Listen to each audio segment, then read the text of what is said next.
No need to do the intro. JD, kick us off. All right. Well, friends, welcome back to Vampire the Masquerade 20th anniversary And edition. you breaking up, This is Denver JD. in dark. Disconnect and reconnect. Yeah. Damn it. As soon as we go live, he's perfect the whole pre-show. Then as soon as we go live, Natch. Honestly, I'm not sure that that's even going to help. I don't know. My sig. Did it? Okay, Yeah. cool. All right. So, as I was trying to say a moment ago, welcome to Vampire the Masquerade 20th Anniversary Edition. This is Denver in Darkness. I am JD the ST, and I will be your host and storyteller for this evening. These are my players. Everybody say hello. what up? Hello. Hello. All right. So, when last we left our... No, Intrepid Heroes does not apply to this group. I'm sorry, it just does not. Let's see. When last we left our blood-sucking monsters... There we go. That's better. Thank you. Thank you. Hey, what? Call it like I say it.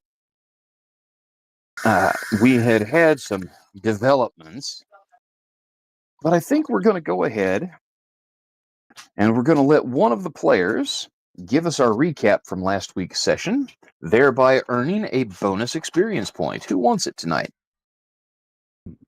I had it last week, so I'll give it up to somebody else. And Josh had it the week before. Let's I'm an see. asswipe and never remember everything that happened, but I'll do my best. There you go. See, I wasn't going to call you names about it. I just, that's just the way it Caleb is. got booted by his sire and was more or less, I don't want to say forced, but he swallowed his pride and called Merrick for a shoulder to cry on, so to speak, and a place to stay. So that was a development that occurred last week. Ron got another lead in his case. There was a crime scene that he was called to. It was his night off, but he went anyways. And he, maybe against better judgment, brought Merrick and Caleb with him, who he had just linked up with. Yeah, things didn't go great. Before that, Ron had picked up our new player, whose name is escaping me right now. Give me a moment. Noriko, that's it. So the prince requested that Noriko be escorted around the city. Ron got that duty delegated to him. He left Noriko, though, with Kyle at his shop, and she painted him a very nice mural while we were gone at the crime scene. Let's see, we all came back to the shop, came back together, and I'll be honest, I don't remember what we did after that. It was getting close to the end after that. Yeah, that was pretty much the wrap up. We Okay, cool. There was a little bit of you did a really nice job on that, and that was, I think, pretty well where we called it. But question was asked earlier in text chat if we were going to be continuing on with the same night or if we were going to jump ahead. The answer to that question is we are going to pick up with the next evening. But as they so often do, vampires have a bit of business that they must attend. Yeah, I gotta eat. Precisely. I gotta eat too. You see, my friends, it is not enough to use blood to power your disciplines or to heal your injuries or even improve your physical capabilities. No. A kindred uses blood just to wake up and maintain their immortality. So yes, tonight, everyone must feed. Hell yeah. Are you gonna set the scenes for a feeding, or can we? I am actually going to allow you each, in turn, to tell me what method you would prefer to use to feed. Are you going to do so early in the evening, or do you need to wait until later when, the clubs are busy, or how's this working for you? I've been thinking about this all day. I can go first, but if anybody else wants to go, I will absolutely let you. Please, you sound eager. Why don't you go? So I'm straight out of the Winnebago because we live in a campground, right? And Merrick wakes up and the belly's rumbling, and he doesn't want to turn any of the citizens into a nursing student from Omaha. So Oklahoma, not Omaha. Oh yeah, that's where it was. Tulsa, right? Yeah. Yeah. And so he actually leaves the Winnebago with his acoustic guitar, and we're at a campground. So like the evening's coming on, so people are starting to have campfires and parties. Oh, sure. And he wants to take his acoustic guitar, join one of his neighbors. Maybe it's some people visiting from, out of town or whatever. And he's going to sit down with his guitar and use his charm and get a snack. Okay. All right. I'm with you. All right. So let me ask you, do you have a particular type of person that you are looking for this? Or are you just willing to take anybody that's friendly? Female. That's my only requirement. Okay. Well, because I can turn on the smile. All right. That works for some dudes too. That's true. Just so you know. That's true. Fair Letting enough. my personal biases show. I'm only fucking with you, man. Yeah. Okay, so Merrick, let me get from you then. Charisma performance? No. You are hunting, sir. The methods used may revolve around performance, but the quality of the performance does not necessarily dictate the quality of the hunt. No, instead, I would like you to please roll for me your perception plus survival. Why? Dun, dun, dun. That is awful.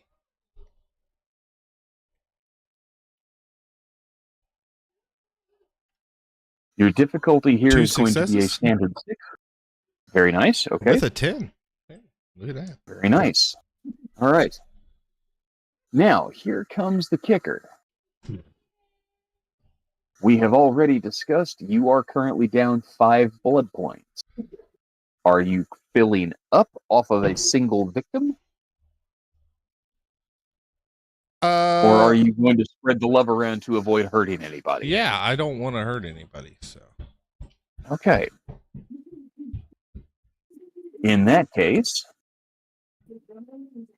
you may go ahead and give me a self-control roll to make sure you stop in time. Well, that's a shitty roll too, guys. Here we go. Caleb, I hope you're ready to clean up a mess. Difficulty is only a 6. You can spend willpower on this. Oh, wow. Yeah. 2 successes again. See, there you go. You're fine.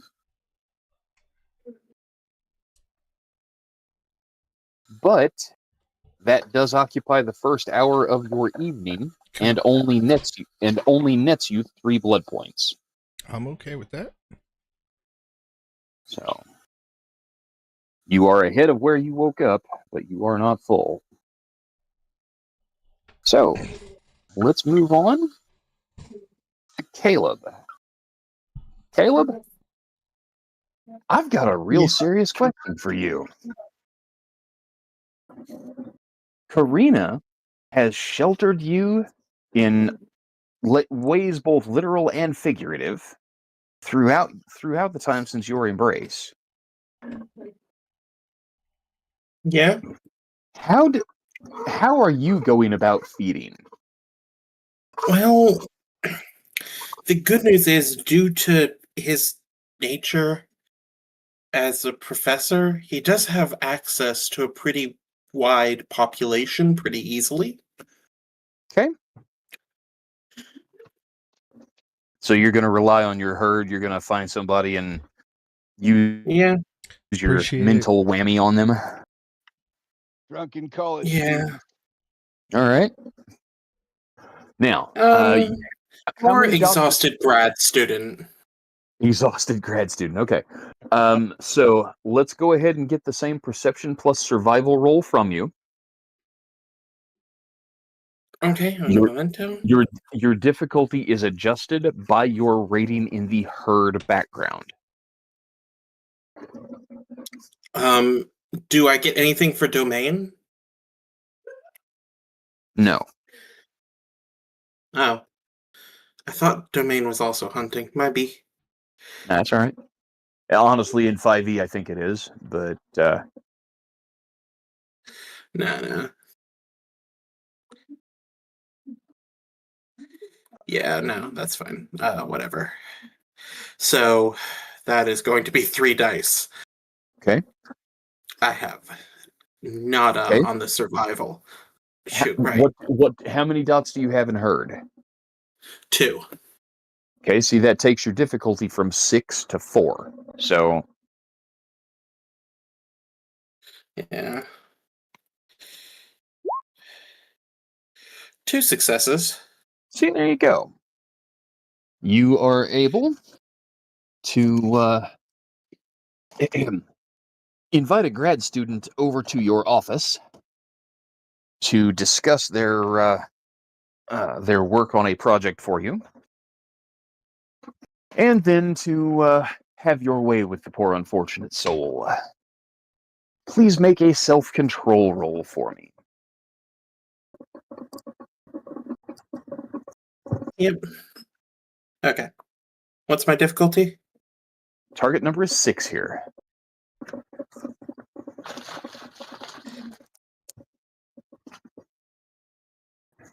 Ugh, come on, syntax. Just tax. Another 2 successes. All right.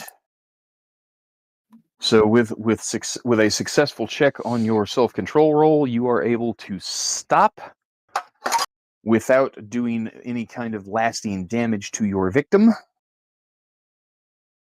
You regain 3 blood points. Sweet. Where does that put you? One moment. Because it's been a hot second. It puts me at 11. Okay, so like Merrick, not full up, but in notably better condition. I'm not too pressed about being too short. Yeah. And that is just fine too. All right. Nick, I think you're next, sir. You have the notable disadvantage of having to look for a particular type of vessel to feed from. Yes.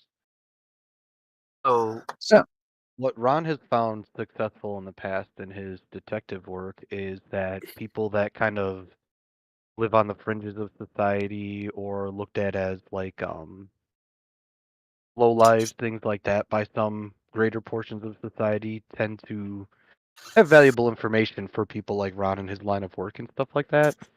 So like he's kind of relied on that as he's become embraced, and he still goes to folks like that to feed very often. Okay. But he tries to be careful because, you don't want to get somebody who's like tweaking too bad on anything or things like that. So I think he's gonna probably try to look for like a prostitute or something like that. He'll probably be perusing kind of late. Okay, so you're going to have to wait until a little later in the evening. Mm-hmm. All things considered, we're going to go ahead and wind the clock back for you a little bit and say you did this the night before. Okay. Rather than having to wake up and need to feed immediately, which, Merrick and Caleb are feeding immediately after waking, where you have done so the night before and don't need to first thing. So. Got it. I take my dinner a little bit later than they do. Yeah. Well, it's all a question of how you hunt. Mm-hmm. So, with the method you have described, do you have dots in herd? Let me pop open my character sheet. That is a background. I don't remember seeing it on your sheet. I don't ever remember using that term when we made the character. No, it's not there. Yeah. No herd. Okay.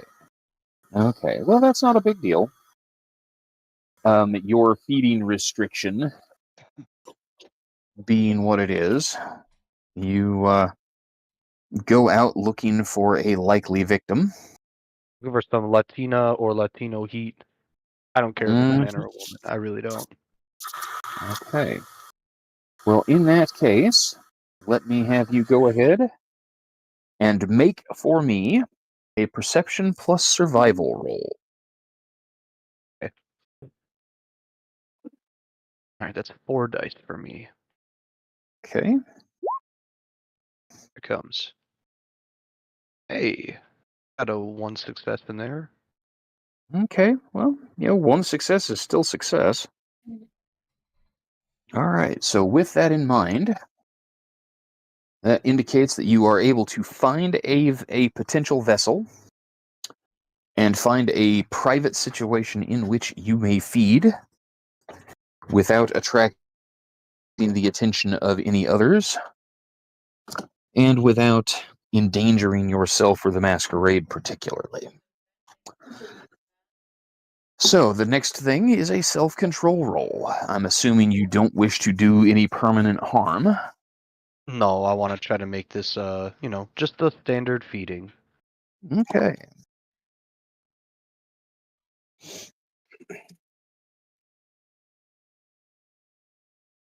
What is self-control?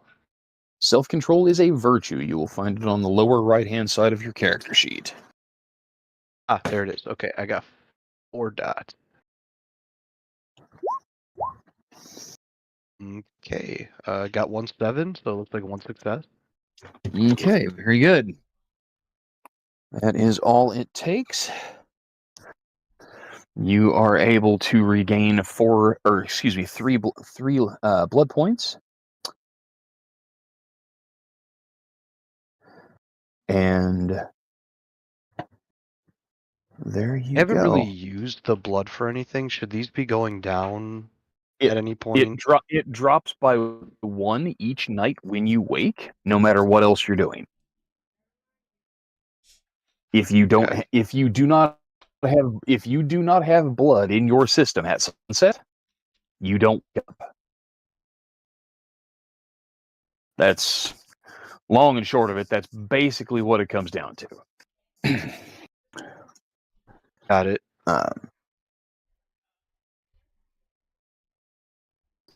All right.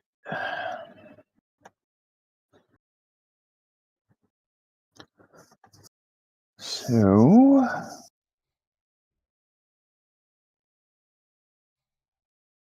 oh, excuse me.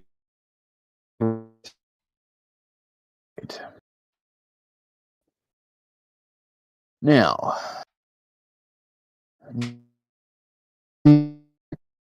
JD, you're gonna have to jump out and jump back in again.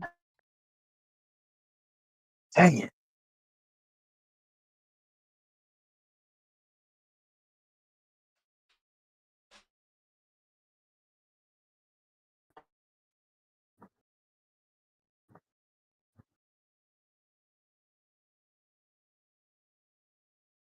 All right, can you hear me now?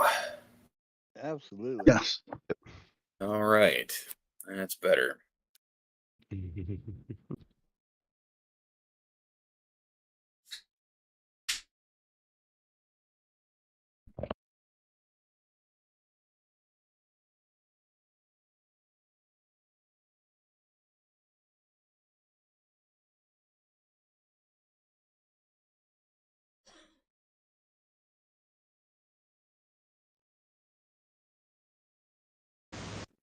I say, who wants to go next, Kyle or Noriko?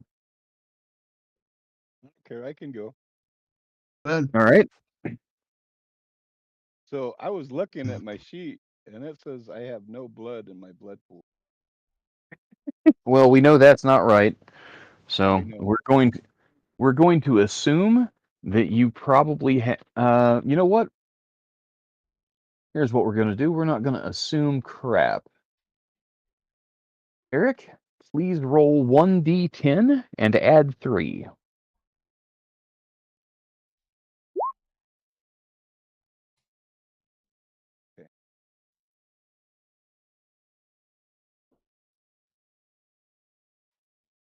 Alrighty. That's a little better. So yeah, Okay. So yeah, Kyle's, you're like everybody else so far. You're down by 5 to start with. yeah. So Kyle's, well, it says my max pool is 10. your max pool is 13. The track defaults at 10 because that's where everybody starts. But Oh, as a okay. 13th generation vampire, or as an 8th or 10th generation vampire, you have a blood pool of 13.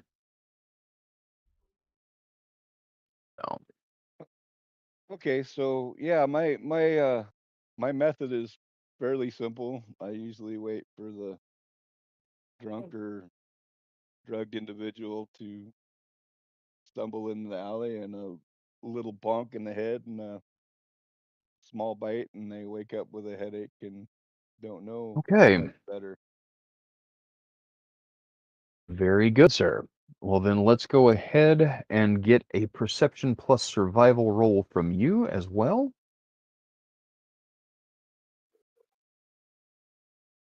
Back. Excellent, thank you. Yay.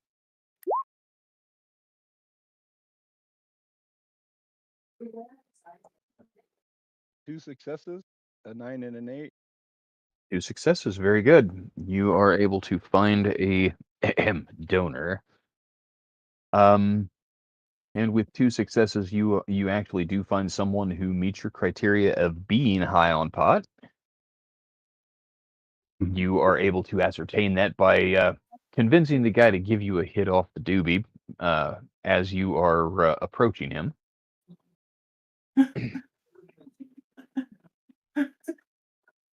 Sorry. Hey, you know what? He's looking for a specific thing. It takes a little bit.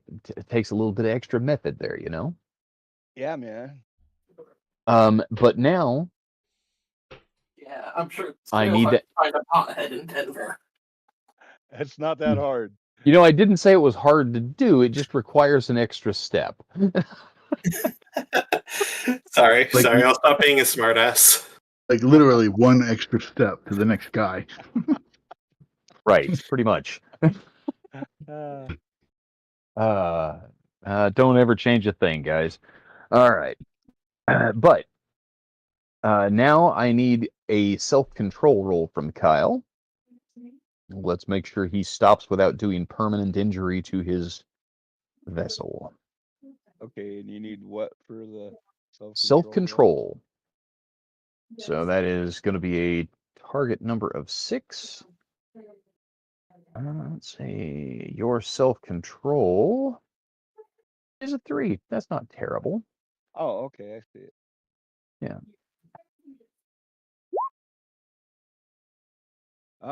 Ooh. Boy, it's an emergency, sir. Fortunately, we are using my custom rule of 1 instead of the rules as written in the book, because otherwise that would be a botch. Fortunately, 1s do not cancel successes in my game. As long as you have a single success showing on the dice, you have succeeded.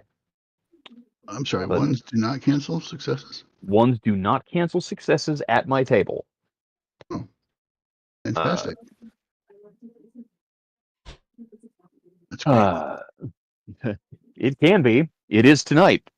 And Eric can vouch for that. Yeah, because that's yeah. Because, boy, if that 9 weren't there, you'd have a whole different mess of problems to work on tonight. And finally, so Eric, go ahead and add 3 blood points to your character sheet. This will bring you up to 11. Wonderful. I love how we're getting that same result on everybody so far. Yeah, we're being good vampires. I know, right? Well, I mean, nobody's driven a stake into your heart and left you on a rooftop for the sunrise, so you're not really good vampires yet, but you know, you're trying to be neighborly at least. Are you saying the only good vampire is a Yeah. Okay. I said nothing of the kind. You insinuated. I did. So let's go ahead and get on over to Noriko. Will, if you want to go ahead and make that perception plus survival roll. I didn't plan on hunting, but Okay. if you want me to. If you do not wish to hunt, you do not have to. So, what time of night is it? well, we're starting basically at the beginning of the evening. Everybody has invested the first hour of their night in hunting so far, except for Ron, who did it as the last thing he did before he went to bed last night. Yeah. Yeah, I'm at 11 blood pools, so not. Okay, not so you're good. You don't have to worry about it. I'll probably spend some time meditating and doing some yoga and stretching and then gathering together with these guys. We stayed in the same place, right? We all stayed in the same place. That honestly, I don't know where Noriko stayed. I have an apartment. Merrick's got a Winnebago that Caleb's staying with him in right now. I have an apartment. Eric, I would either go take sorry, a cab yeah, and go to there my you go. apartment, or Yeah, for the I night. bought a house in the wherever. suburbs. Yeah. So I was getting ready to I say he's don't probably know. got a McMansion because he's rich now. We probably would be meeting somewhere, like, and set that meeting the next day, right? Like, so at this point. Yeah. Not necessarily. Ron's been assigned to escort you around the city, so Ron will be calling you. Oh, okay. Yeah, you'll basically be attached to Ron's hip for a few days while he kind of shows you around Denver. Yeah, and besides, like, Kyle's shop has become the hangout spot. Yeah. We all know to go there. Well, speaking of shopping, I need to do some shopping. And Merrick's relationship with his sire being a little tense, the Red Note is not the welcoming place that it once was. So yeah. All right, so you say you need to do some shopping. What are you shopping for? Particularly transportation. Since I'm just arriving in the city, I have a penthouse, but I need to go get some bikes and some vehicles. So car shopping and motorcycle shopping, and Okay. This is the kind of thing that in 2025 can be at least begun online. So I would assume that you would be able to have set that up. I seem to recall you have the computer aptitude merit, so navigating the internet is no challenge. Yeah, so we can make it so that there's no big process of hanging out in the dealerships, that it's in and out, and I know I'm paying top dollar because of this convenience, that sort of thing. Yeah. Yep, absolutely. Just so within the scope of the night, we would try to handle that at least. Probably get the bike handled first. That happen tonight. Gotta pick up my Kawasaki H2 riding gear. Okay. So yeah, you find a place online that has some very nice reviews. It is really the only place in town that is catering more to the Kawasaki crowd rather than the Harley aficionado. But Glenn's gallery is a fine, upstanding place, and they're open late. So getting in there to pick stuff up that you need is no big deal. You can have Ron drive you there as your first stop of the evening if you'd like. Yeah, that'd be good. Okay. Yeah. We don't have to necessarily role play it out if you don't want. But, yeah. No, there's nothing exciting about your shopping trip. So I would probably drop a little awe when I was dealing with them and doing paperwork and stuff like that. And of course, they might actually catch on to know that I'm somewhat famous or whatnot. I would definitely flirt and make things easy, and get out of there on my H2 with my full riding gear. Yep. And I would follow Ron from there. All right. So that is easily done. You have the resources to make that purchase. Dropping a few grand on a new Kawasaki and all of the accoutrement that it requires. It's an H2. It's a $59,000 motorcycle. I was gonna say it's not a couple grand. It's a $59,000 motorcycle. $59,000 motorcycle. Yes, All sir. right. You have a resources score of 3. Let me take 4. a quick look. 4? Resources. Yeah, I changed it. There's a real divide in the party based on resources, and it's not how you'd expect things to fall. No, it really ain't. All right. So yeah. Are you financing this purchase or are you paying cash? I'll probably finance it. All right. Not walking around with 60 grand cash. Well, not likely. You never know. One of those questions worth asking. Let's see.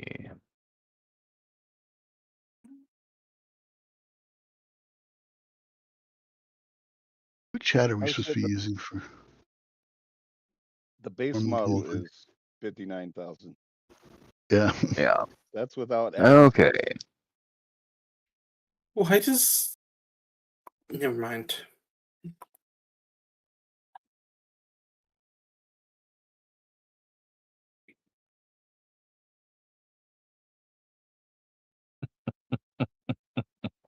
Okay. So yeah, you are able to make your purchases and move on with the evening.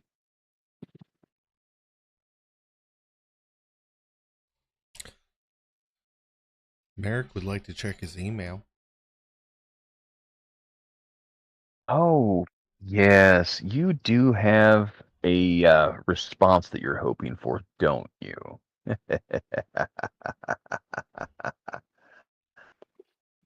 You know, so here's how that's going to play out, Merrick. You have wandered through the campground shortly after sunset, made your way from campfire to campfire until you found a likely young woman that you could feed from. And then you have returned to your camper to check your email and get ready to go out and face the universe. You have just sat down, turned on your laptop, and you're waiting for it to boot up.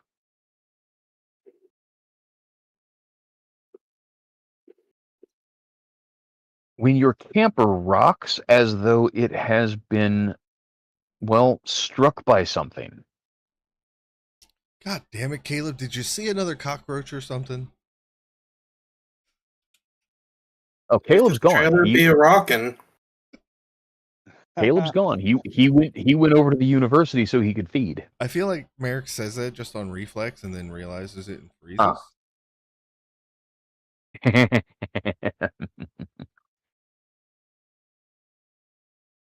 Picture you stand up. OOC of Noriko and Enrique are on the bike.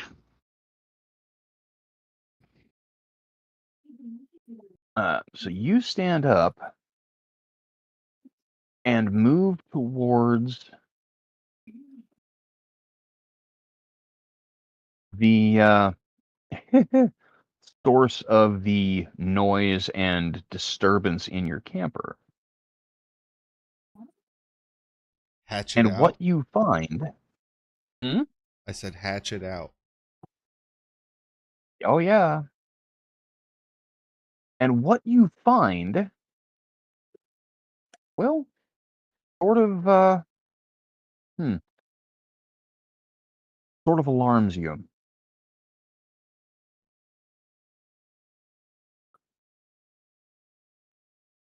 One of your guitar cases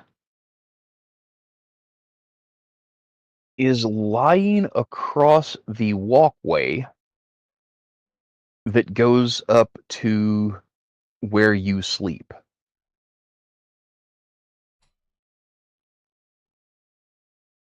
instead of being on the couch beside the walkway, just laying there Yeah, nice I'm getting a and picture. yeah. I'm just trying to think of how I would react to that.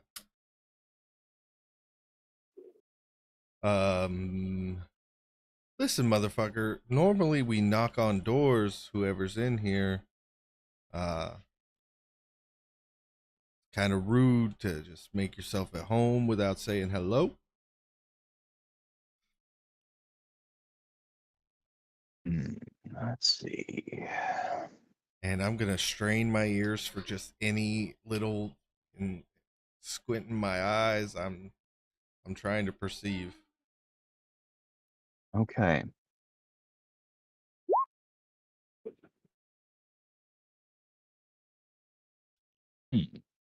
Make a strength plus melee roll for me. What? Ooh, things heating up. Now, don't base your expectations on what you see from the roll that I just made. Okay. So, and why did you rolled strength plus melee? You've got 3 dots in melee? Yes, I do. Marvelous. Okay. So you've got your 2 hatchets, one in either hand. You've got a good firm grip to employ them.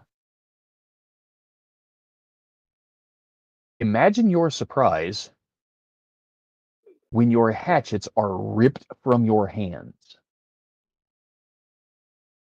and go clattering away towards where you sleep.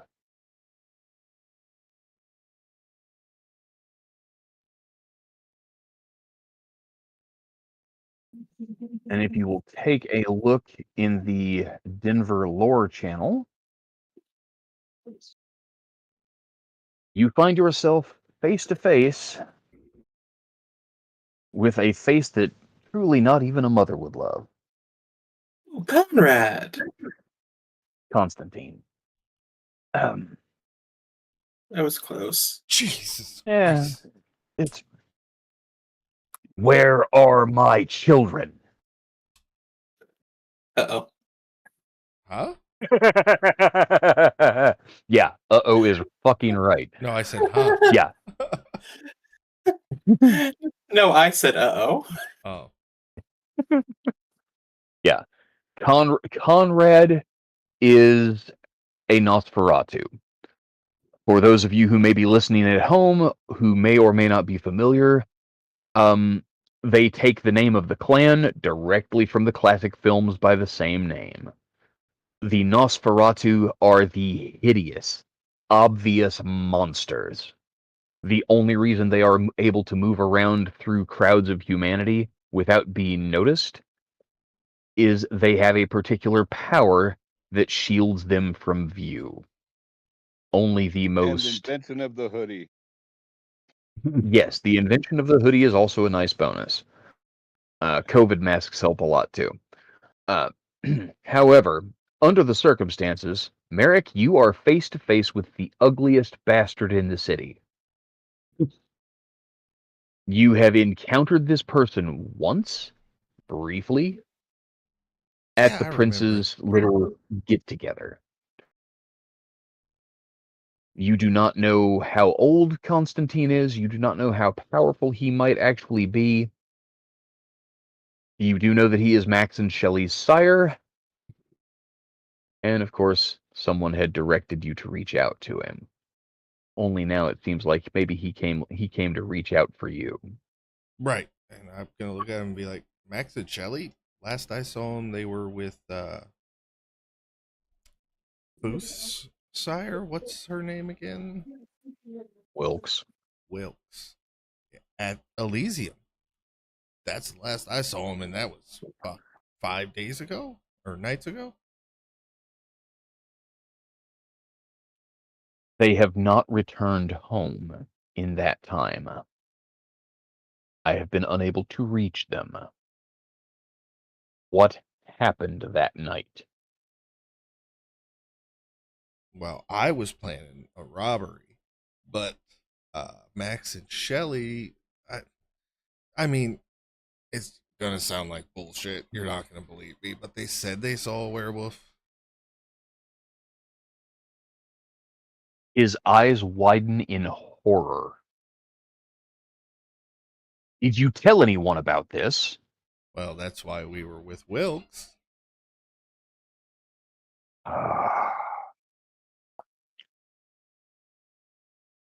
Fool. Like, how often do you check your email? Because I feel like maybe you came here without reading them. Oh, on the contrary. I came here because I received your email.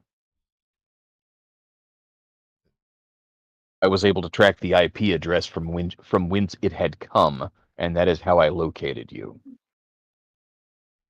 I mean, you could have just replied. You could have just replied, and I literally would have told you a place to meet me. The theatrics here are just top notch. He grabs you by the throat and picks you up with one hand, and he says, "Theatrics? My children are missing." And I you didn't knew know of a that lupine until sighting. 2 seconds ago.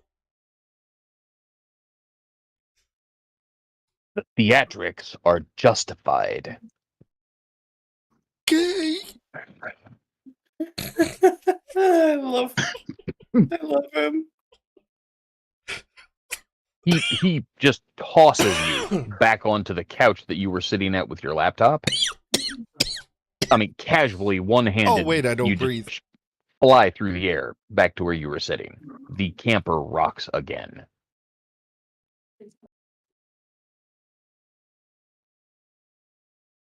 I will investigate. I may be able to find the answer to your question.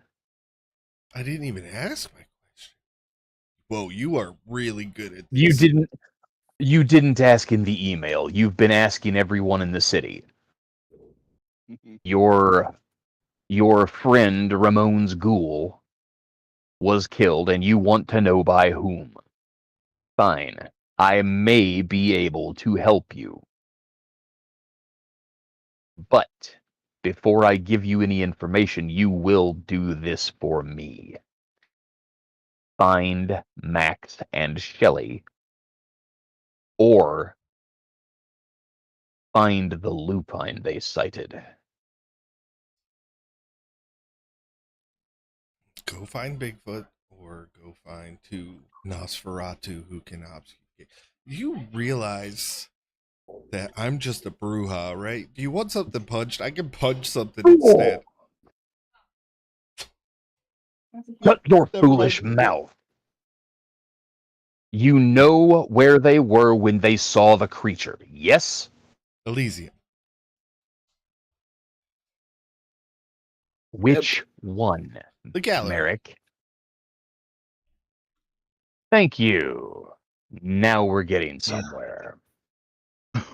I thought it was obvious because I keep talking about Wilkes, but I shouldn't have assumed that it's my fault. The prince and his brood are big fans of declaring wherever they happen to enjoy hanging out, Elysium. If you look closely, you'll find that Wilkes, Booth, Duke, or Edward own each and every building in the city that is a recognized Elysium, with one notable exception, that being the Tremere Chantry House. Where is that, by the way? Or do I have to do a different favor for that information? Oh, there. Just the location. I just want, on the corner of... I need you to be alive to find Max and Shelly for me. I'm not going to tell you where that is because you would not survive the visit. I'm not going, but I could threaten Caleb that I can go, and then that'll... Whew, I want to see the look in his eyes.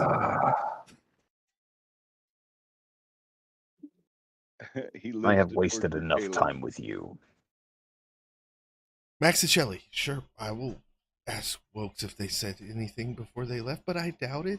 they didn't seem like they really got along very well. But that's all I know.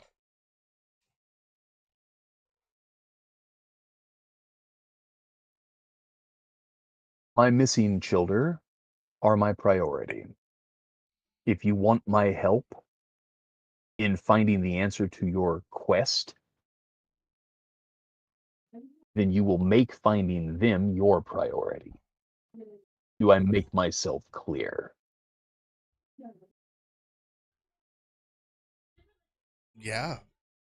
And if I don't, then I don't get the information, and I'm either way. I mean, I'll unlive. Unlive, you funny. Goddamn nerd. Constantine growls at you and turns and exits the camper. And as the door swings closed, he simply disappears from view. Still fucking knocked. Slam the fucking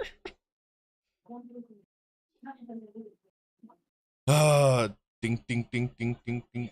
And I do believe Seal's Kiss from a Rose starts on Taxman's phone. Oh my gosh. Been playing with Caleb's phone again, have you? All right. Caleb, your phone rings. You don't remember setting that as your ringtone, and then you realize that it's Merrick calling, and now you understand why it's making obnoxious noises. He makes sure I always have access to obnoxious, even when I'm there. Do you answer, or do you let me go to voicemail? Answer. Like, Taxman. So, Max and where are you? I got to learn my lesson about talking about these things over the phone. He is currently tucking in the grad student. He's just slightly exsanguinated. I love the fact that you tuck them in afterwards. That's so cute. It's about Bigfoot. Hold on. That's what you've been calling Bigfoot. lupines. Yeah, that's what you've been you calling said it lupines. over the phone this time, not me. So, like, if you deal with it, you deal with it. Yes, let's go over and talk about our character sheets in person.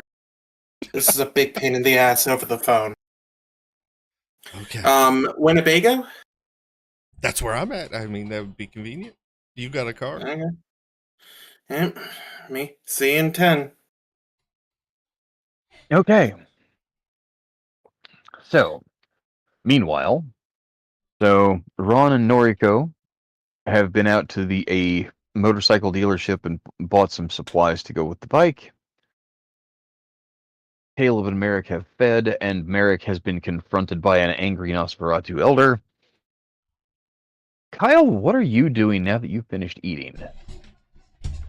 Well, I imagine I'm back at the shop. Okay. Checking in with Miss Elizabeth for the night and... Yeah. Okay. Doing my nightly things. Yeah. I'm interviewing tattoo artists. Nice. Okay. Good call. Good call. Yeah, the person that you are interviewing for the new tattoo position, which interesting choice, interesting idea. I can see it being a good thing in the long run for the business. But they make a decent impression. They've got a nice portfolio of their work that they've done, and they look like they look like somebody who really enjoys going under the needle themselves, not just applying it. So, yeah. But when that interview is completed and the person leaves, Elizabeth turns to you and says, Mr. Jensen, I got kind of an unusual phone call today, and I wanted to bring it up with you.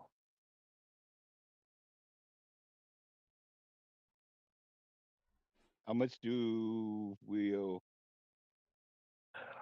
That's not the kind of phone call. No, I actually heard from a gentleman named Miles Stevenson, and he writes for the Colorado Business Journal, and he wants to do a story about the shop. What do you think? Do you want to talk to him?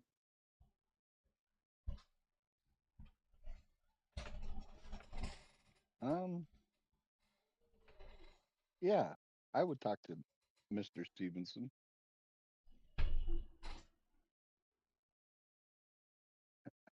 Okay.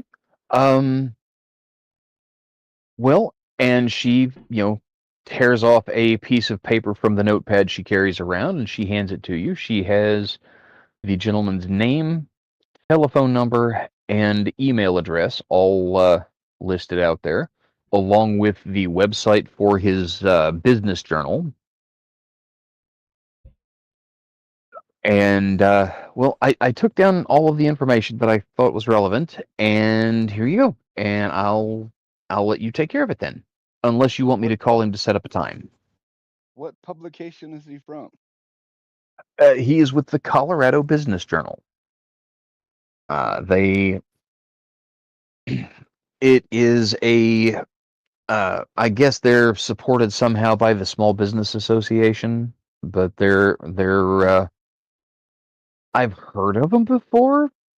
They profile CEOs and new startup businesses and things like that.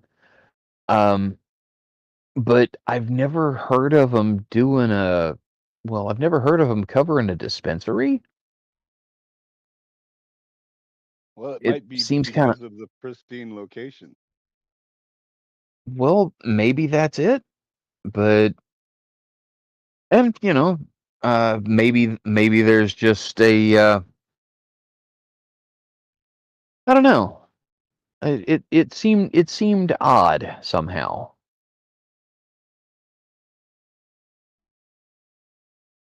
Huh. I'll give him a call. How late is it? It is about 9:30, 10 o'clock. You've had time to wake up and feed and get cleaned up and get back to the shop. Um, and it's coming up on closing time. So, That might be a little late, but it's not too late. I'll go ahead and give him a call. okay. So you go ahead and call the guy right then. He answers on the second ring. This is Miles. Hello, Miles. This is Kyle Jensen. Oh, Mr. Jensen. Yes, I spoke to Elizabeth there at your shop today. I was really hoping I could visit with you at some point. And why did you choose my business to get an interview? Well, you have just opened up this summer, and I think that is a prime opportunity for us to highlight a new small business in the Evergreen area. But more importantly, you've chosen to open a dispensary in a market where there's a dispensary on every corner. And as much as anything, I kind of wanted some insight as to what makes your business unique, what makes you stand out. Now, the Colorado Business Journal, we profile businesses and business owners in the small business community, and in a large way, we help build awareness within the community, and we help our clients network and build their businesses. So I'm hopeful that we can get together, take a few pictures of you and your shop, and get you in the August issue that's coming out the end of the month. Now, question about the old vampire tropes. Hmm. They don't exist, right? I can get photographed and all that kind of. Oh yeah, you photograph just fine. You show up in a mirror. It does bear pointing out that having too many photos of yourself out there might be bad for business in the long run, because the one thing you don't do is age. But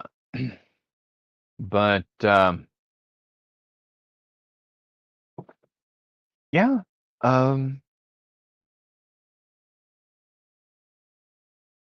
yeah, I would certainly be glad to set up a time where I could come by.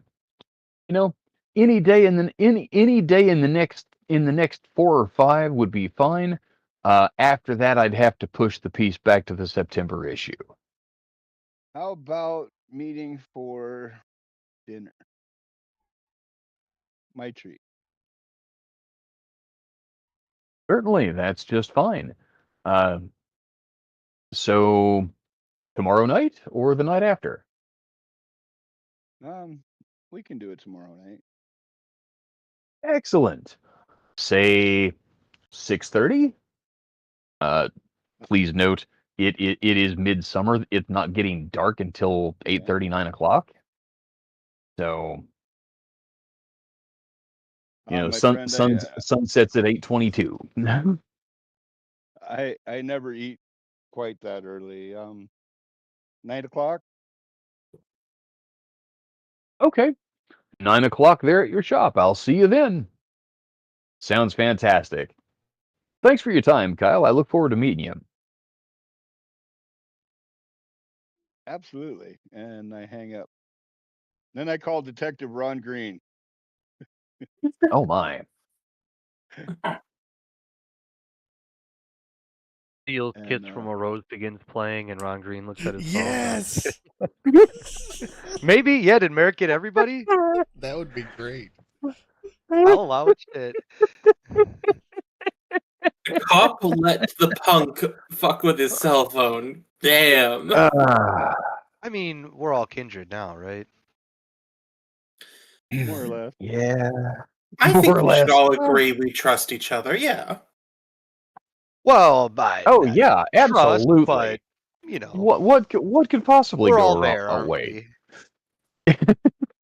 But yeah, Ron picks up.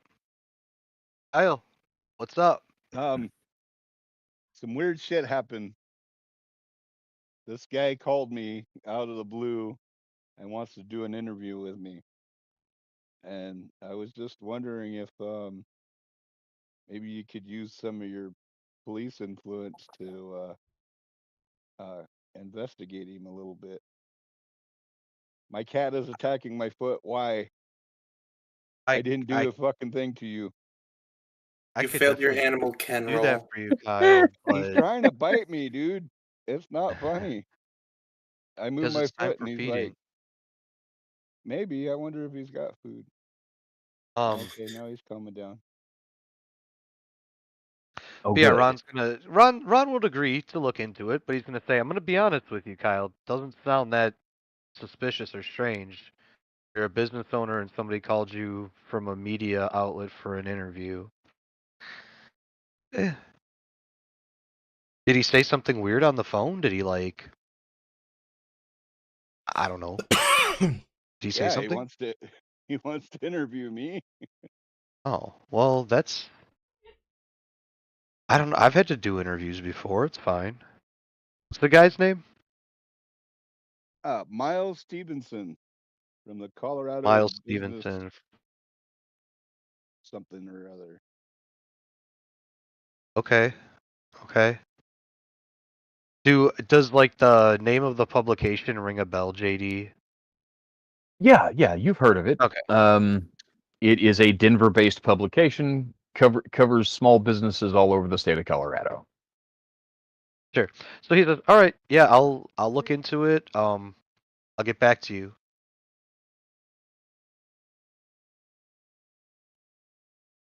Okay. Thank you, Ron. And I'm gonna hang up. So, all right. So we're gonna cut back over to Caleb and Merrick reunited, and it feels so good. I was about to say.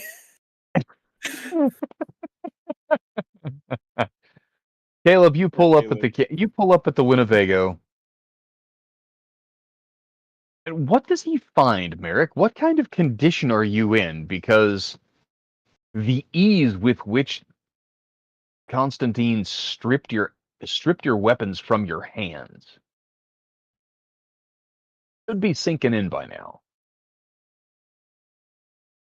Yeah, that part. Well, I mean, Merrick's impressed, even a little intimidated, but he's really pissed off that the guy didn't fucking knock and just let himself in, and it's like very poor fucking manners. He's and then this Max and Shelly thing, like, what the fuck am I supposed to do about his kids going missing? How is that my fault? When did I take responsibility for him? So he's just pacing outside the Winnebago. Okay. Eric. Tax man. Caleb just looks up from the one good tweed blazer he still has. You canonized it. It could have just been a joke. Why would I let it be that, though? Yeah. He wouldn't be our resident facepalm artist if he didn't make the joke canon. I'm not here to make my character be cool. I'm here to make him suffer. Yes. We love that dedication to your craft, sir. Carry on. Did you not like the choker or what? It doesn't fit in my profession's attire. Right. He is wearing a ripped tank top underneath as he takes the. Yeah. Well, less a Wow. tank top and more a used to be a polo shirt. So, how do we? First of all, got to think about upping my security. Max and Shelly's Too many? sire let himself into the Winnebago. He was quite angry, grabbed me by the throat. Apparently, Max and Shelly are missing since the night at the gallery, and it's now our job to find them. Oh dear, yeah. How does one go about finding a missing? Let's call Ron. Yeah, that sounds like a good idea. Let's call Ron. You start driving towards the weed shop. Caleb presses the quick dial button for Ron. Yes, he does have a flip phone. Yes, he did have one before he was embraced. And Ron picks up again. Caleb, what's going on? You know the place we usually meet? Or?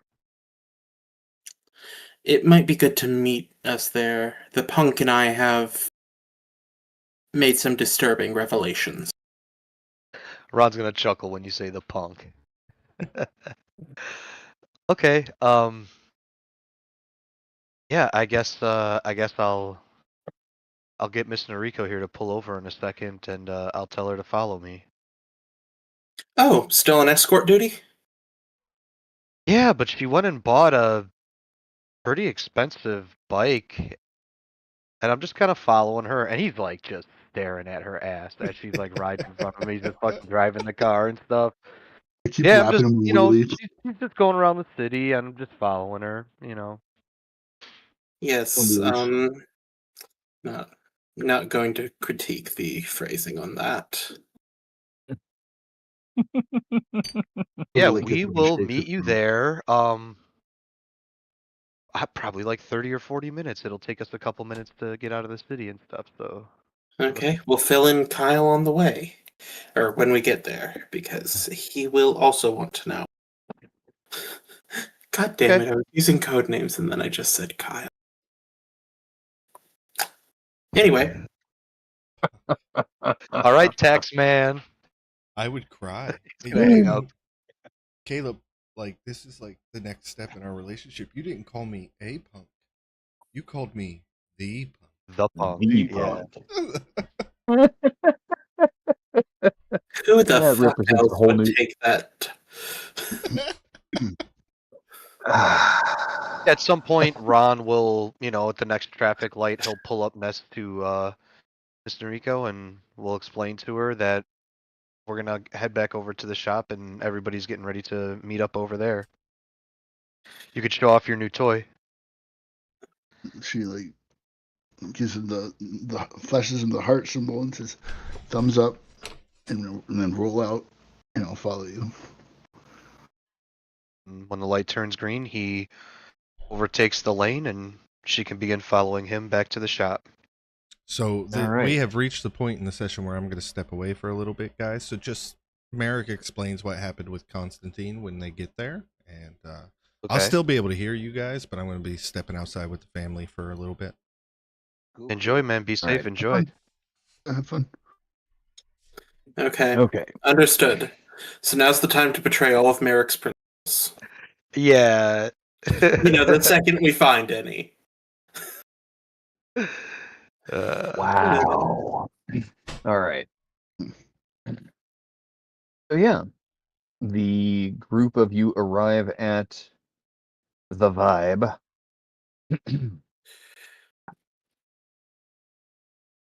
You actually pull up just in time to see Miss Elizabeth exiting the store.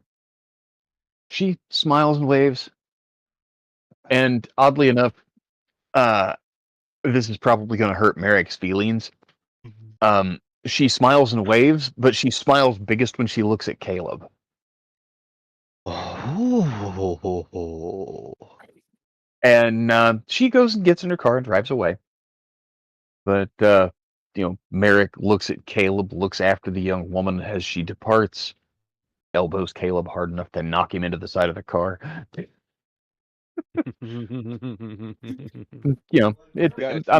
I'm taught for teacher. Yeah, maybe. Yeah. So I told mommy. once everybody's inside, Elizabeth is Kyle's ghoul. Yeah.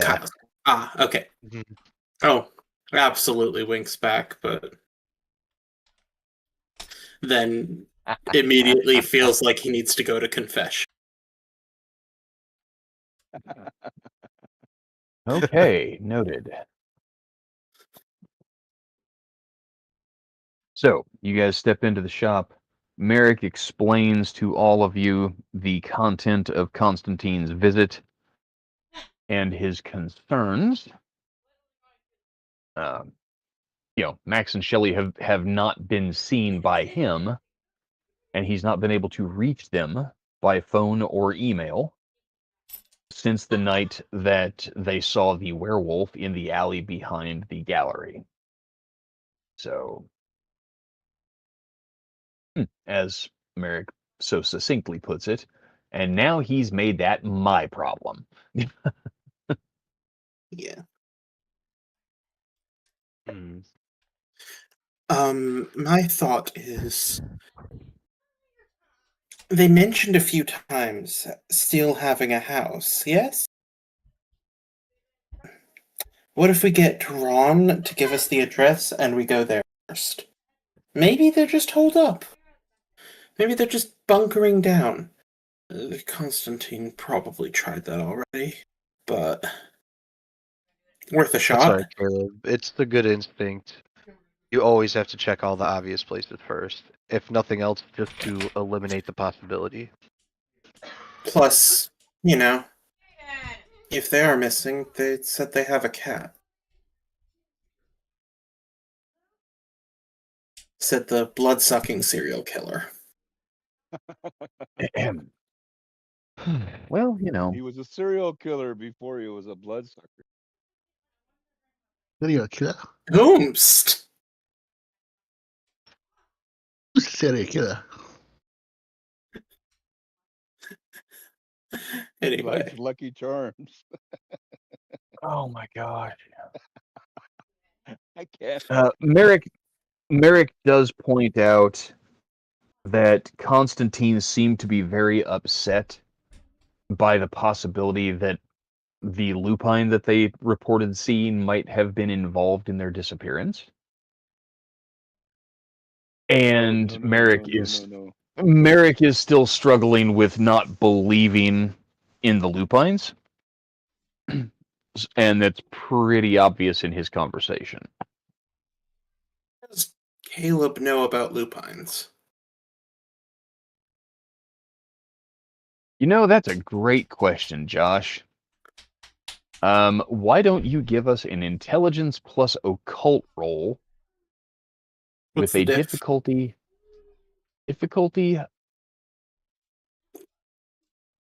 You know, if all you want to know is what you know from folklore, quote unquote, then the difficulty is only a 5. If you Let's want to assume know what you know that is true, that's going to be a difficulty 9. You have occult, not lupine lore. Yeah, fair enough. 2 successes on the Sweet. difficulty 9. That's amazing. 6, 7, 6, 7, 10, 4, 7, 10. Against a standard difficulty, that would have been a hell of a roll. Okay. 2 successes. Yes, lupines are real. They can shapeshift from a wolf to a human to a hybrid form, akin the Underworld movies. They when they do so, they are incredibly strong. Until they do so, they are incredibly difficult to pick out in a crowd. Fire and silver are the only 2 things that you are aware of that actually do them lasting harm.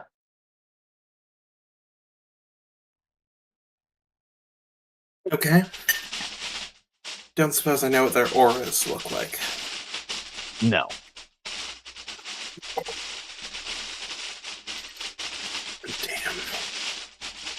Damn. Okay. Okay. So, lupines. Standard folklore is accurate. Fire and silver are our weapons. They can be human, and they're very hard to detect when they're masquerading as human. They can also become wolves, and they're incredibly easy to pick out when they're wolves because it's fucking Colorado. And barring an escapee from a zoo or Yellowstone, wolves are extinct in this state. Well, And there's plenty of them in Utah. They might not be seen in the city, but wolves are far from extinct in Colorado, sir. Yeah, the reintroduction has gone really well. Oh, I'm probably remembering stuff from the 90s.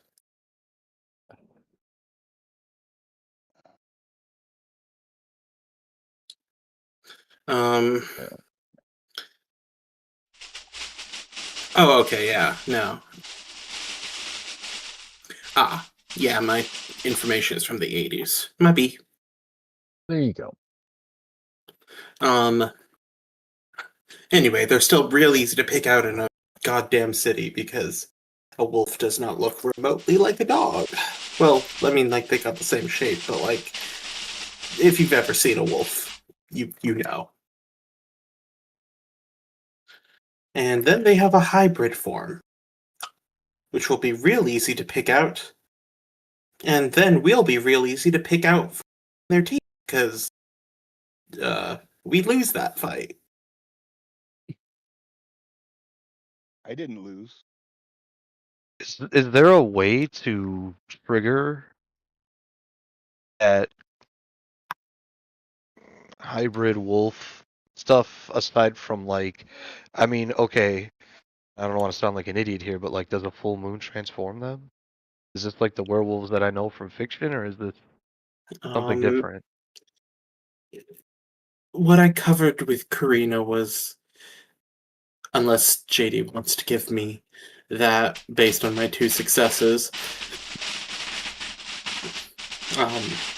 what Karina covered.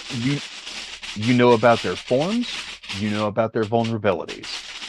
You know nothing about their society or anything about their specific lore as far as why they do what they do. Yeah. Fair enough. No, Karina was pretty succinct with those. Just covered the basics, and that if I'm ever in a position where I might need to deal with one, I should be elsewhere as quickly as possible. And Noted. that there's a ritual to keep them out, but I can't do it. Oh.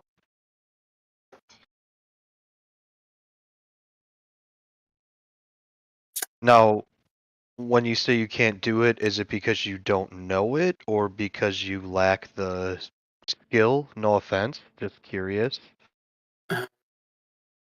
Rites of the third circle are beyond me at this time.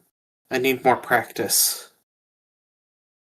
So we truly are looking at something that we have no hope of actually getting a handle on in any way, right? Is that what we're all kind of confronting here? If push comes to shove, like I said, fire and silver, but So our best bet would be to go about our investigations and whatnot as undetected as possible. Yes, because I don't know if werewolves can detect us. Merrick looks around at all of you guys. He says, "Man, I can't believe this is a serious conversation. Werewolves are actually real? What? Bullshit." Merrick, I think right now we need to defer to Caleb's expertise here. Also, Rolls his eyes and huffs. Yeah. Nick, I think, misspoke. He was talking about Merrick. Oh, Okay. yeah, my fault. I did misspeak. No, it's all That's right. okay. I was just like, the fuck did I do? And Josh, the I fact was that you thinking keep of having to Caleb when I ask that started question. speaking. Yeah. I'm Wow. innocent. Bull hockey. All right. So, Kyle, what you know from personal experience actually might fill in the gap in some and help answer some of Nick's, or excuse me, some of Ron's questions, because your experience with them,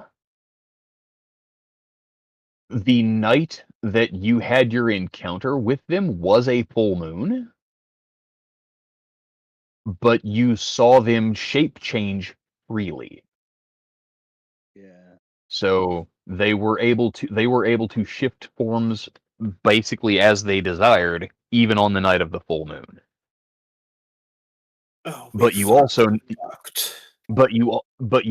know very well that they were able to follow your scent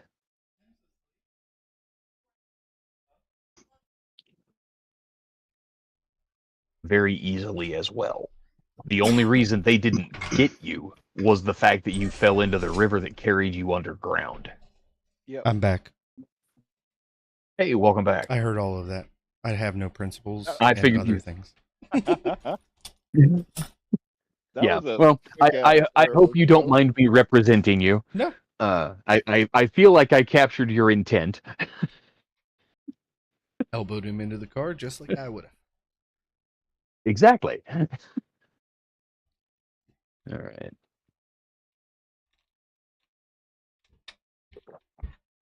So,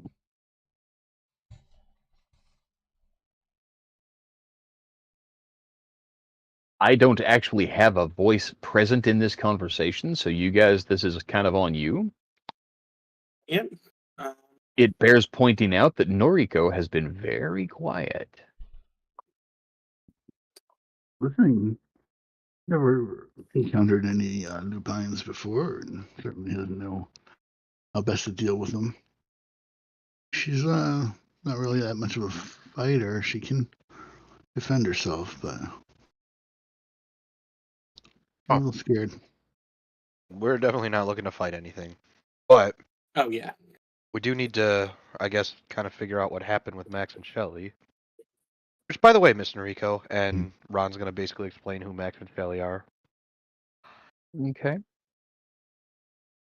You guys notice that Noriko is kind of like despondent a little bit. Like she seems a little distracted and sort of like a little pouty at the lips. I'd like to use my Auspix 2 power. Oh, do tell.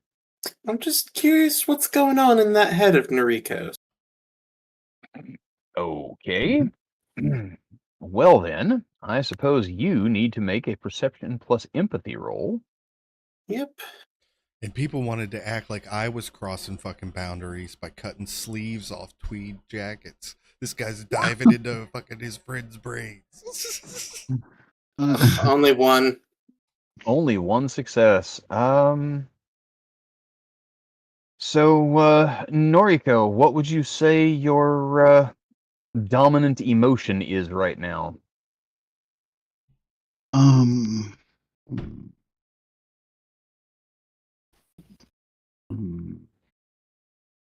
Are you daydreaming? Are you afraid? She's feeling sort of unworthy of her art. Right? If you can get that, she's sort of like not happy with her ability. So, her, she's self-critical and she's beating herself up. Kind of depressed. Yeah. Okay. So the your subject's aura is appears to be mostly gray colors, but it is very, very, very faded, very pale in in color. Well, I knew pale. Yeah. Just put it out there. For space staring off into space. Yeah. Staring off into space or staring at the mural that you painted last night? Oh yeah, if we're in that room now. We are actually. Yeah, we're basically just standing there. As she's looking at it, crinkled to her face. Not happy about really it. Basically, picking apart your own work. Mm-hmm. Okay. Hypocritical. All right. So, You'll just swing by Max and Shelly's? What are we going to do? Oh, are we going to keep with this scene? Nah. Well, we're finishing up the conversation, but I think at this point we have kind of discussed everything we can about, like, what is a werewolf, what, you know what I mean, what do they do, and things like that. So yeah, I guess it would be time for maybe Ron to look into obtaining Max and Shelly's address, because I don't think they shared it with us. Definitely not. Nah. Oh, you know what? So Nick, let's have you make an intelligence plus investigation roll. Okay. He's like kind of talking through it, and he's like, they went under a pseudonym. What was the names that they used? It was Let's see, 9779. I'm not sure what the threshold is, but those are my highest numbers. I'm gonna call this a difficulty 8 roll because because they were working under a pseudonym and you're not sure you remember what it was. So we've got 2 successes then. But you do have 2 successes. Your success reflects more that you were able to remember kind of the neighborhood they said they were in. Yeah. and combining that with what you think the pseudonym that they had given as their last name is what enables you to track down an address that you are confident is theirs. Cross-reference with recent sales, right? They said they bought it recently. No, well, they had purchased it a couple of years ago. Oh, okay. Yeah, and they were waiting to get it fixed up or whatever they were doing, but that's what the contractor to remodel he talked about. But Ron will pass out the address to everybody, just because I know we're not all in the same vehicles and everything. Which, by the way, if anybody wants to ride with Ron, he's more than willing to. I think Miss Enrico's kind of one-seater, so she'll be alone. Yeah. Oh, I don't I've mind got the backpacks. Taxmobile. If anybody's brave, they can be backpack. And when we get into the Taxmobile and we're driving, Caleb, Merrick pulls off his backpack and pulls out a trench coat, a fedora, and like surplus police badge he bought. It shows it to you as he starts to put it on. Yes. You know, Ron will love it. Absolutely. blow his top if he sees that, right? Well, see, I don't think it's gonna be a problem. See, I was just getting ready to say, how Inspector Gadget do you look right now? Like, oh god. So you're into cosplay? I like cosplay too. I'm just. No, you don't understand. I'm a real cop. Just ask Detective Ron. I'm a real cop. You know what? Fuck it. I'm going to put the choker back on. If we get caught, this is a weird roleplay situation.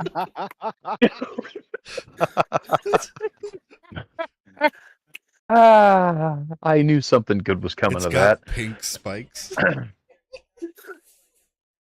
I'll ride with Detective Green, but I think I'm going to invest in a minivan.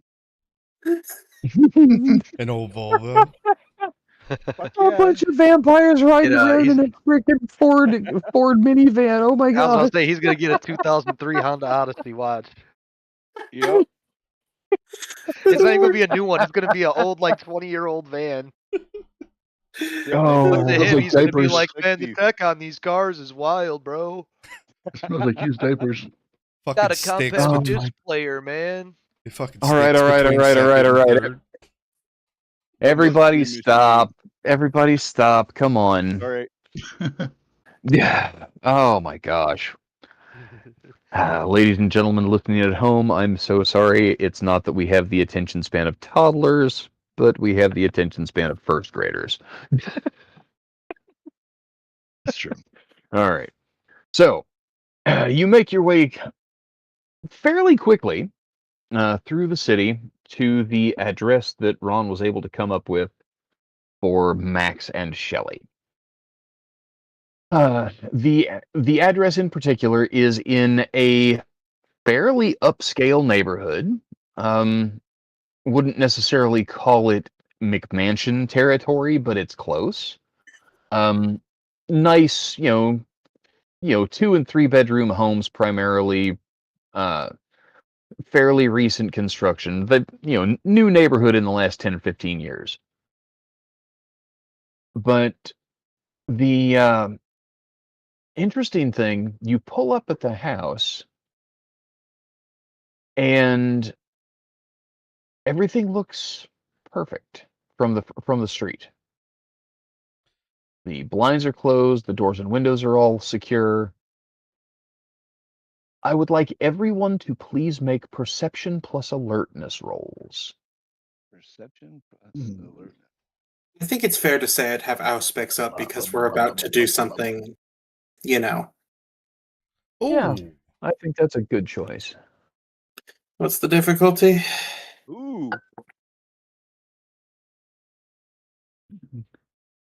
Just make your roll. Fair enough. Oh, I hope it was low, because because even Auspex ain't gonna. It was perception Yeah, plus even what? Auspex ain't saving that. Perception plus alertness. Thank you. So Drax has 2 successes with a 9 and a 10. Kyle has 2 successes with a pair of 10s. Detective Green has 2 successes with a 9 and an 8. I've got Caleb a has 9 2 and a 10, successes yeah. with a pair of 8s. And Noriko has 1 success with an 8. Okay. But every one of you notices the house next door. You guys pull up and park at the curb. And as you get out of the vehicles,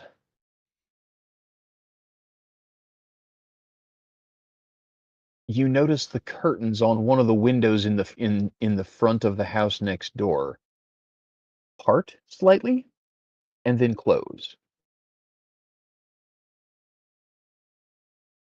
That's me in real life. Nosy Nosy ass neighbor. motherfucker. Nosy. I am. I'll admit it. Okay, You noted. know, some things are indoor thoughts. But yeah, Ron is, he takes note, but it is what it is. Somebody looked out their window, Yeah. nothing we can do about that. Although it is kind of Okay. weird that a motorcycle, black Oh, sedan and Winnebago pulled up at the same house out of nowhere. Well, the good Well, news is right. I learned something about Nosferatu culture tonight. You don't have to knock. So fuck this door. I walk Hold up up. to it and force it open. Hold up. No. Let's go around the back. I've got an idea. Fuck this door, Caleb. Dismounted, but I'm leaving the helmet on. And I don't mean I walk up and just like Sparta kick it, but like if I turn the knob and it's locked, I'm gonna push until it's no longer. Okay. And hope they don't have a home security system. Oh, they most likely do. Merrick's not thinking about that. As far as I know about Nosferatu culture, you just let your fucking self into people's home. I'm beginning to think pride is the worst vice for our kind. Oh, 10th 100%. generation, right? That is correct, sir. And that's 2 blood points. When per you're round? undead, pride is all you have, man. No, You can't 1 put blood your point life per on the turn. line. Only 1. Yep. Okay. I would like to spend a blood point and put it into celerity. Okay, so you can double your speed for a turn. Oh, it's only for a turn. I thought it was for the scene. No, celerity is activated turn by turn. It is a very expensive hobby. Okay. If you're looking for something that has a scene long augmentation, spend that blood point to improve your dexterity instead. Okay. That's a good point. I'll do that. Okay. Yeah. So Caleb, you watch in horror as Merrick goes up to the front door and begins to force it open.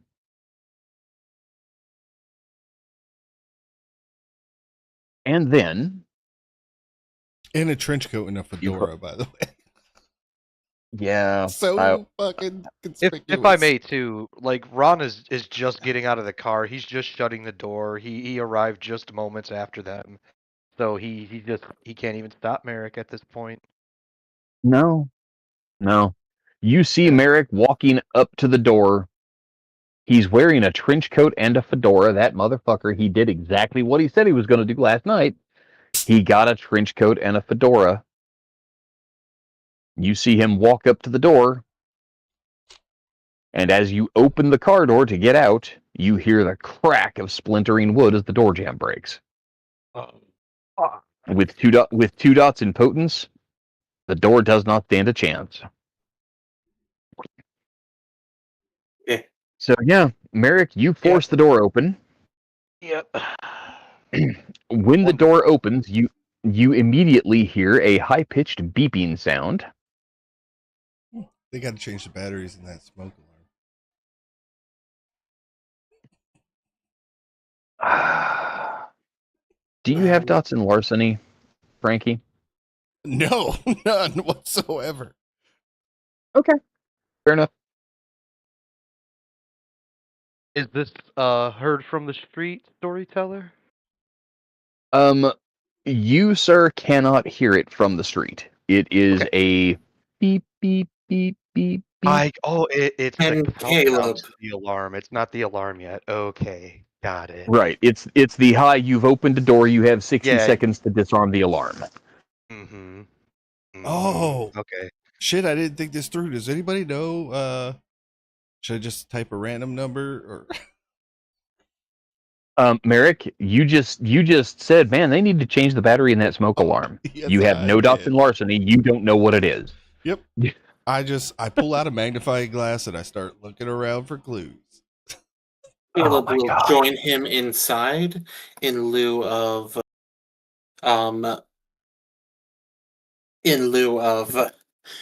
being Going out around on back. the street. Well, Yeah, good call.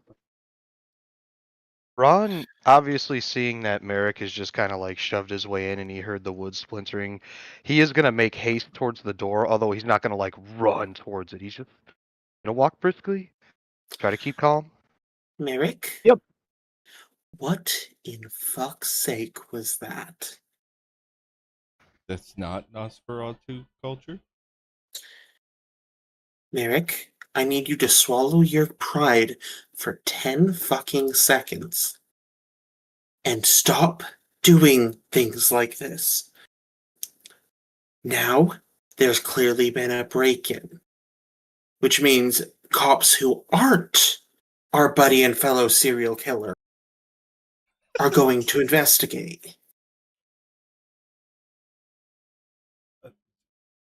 Well, I would think that they wouldn't hook their alarm system up to like the real police.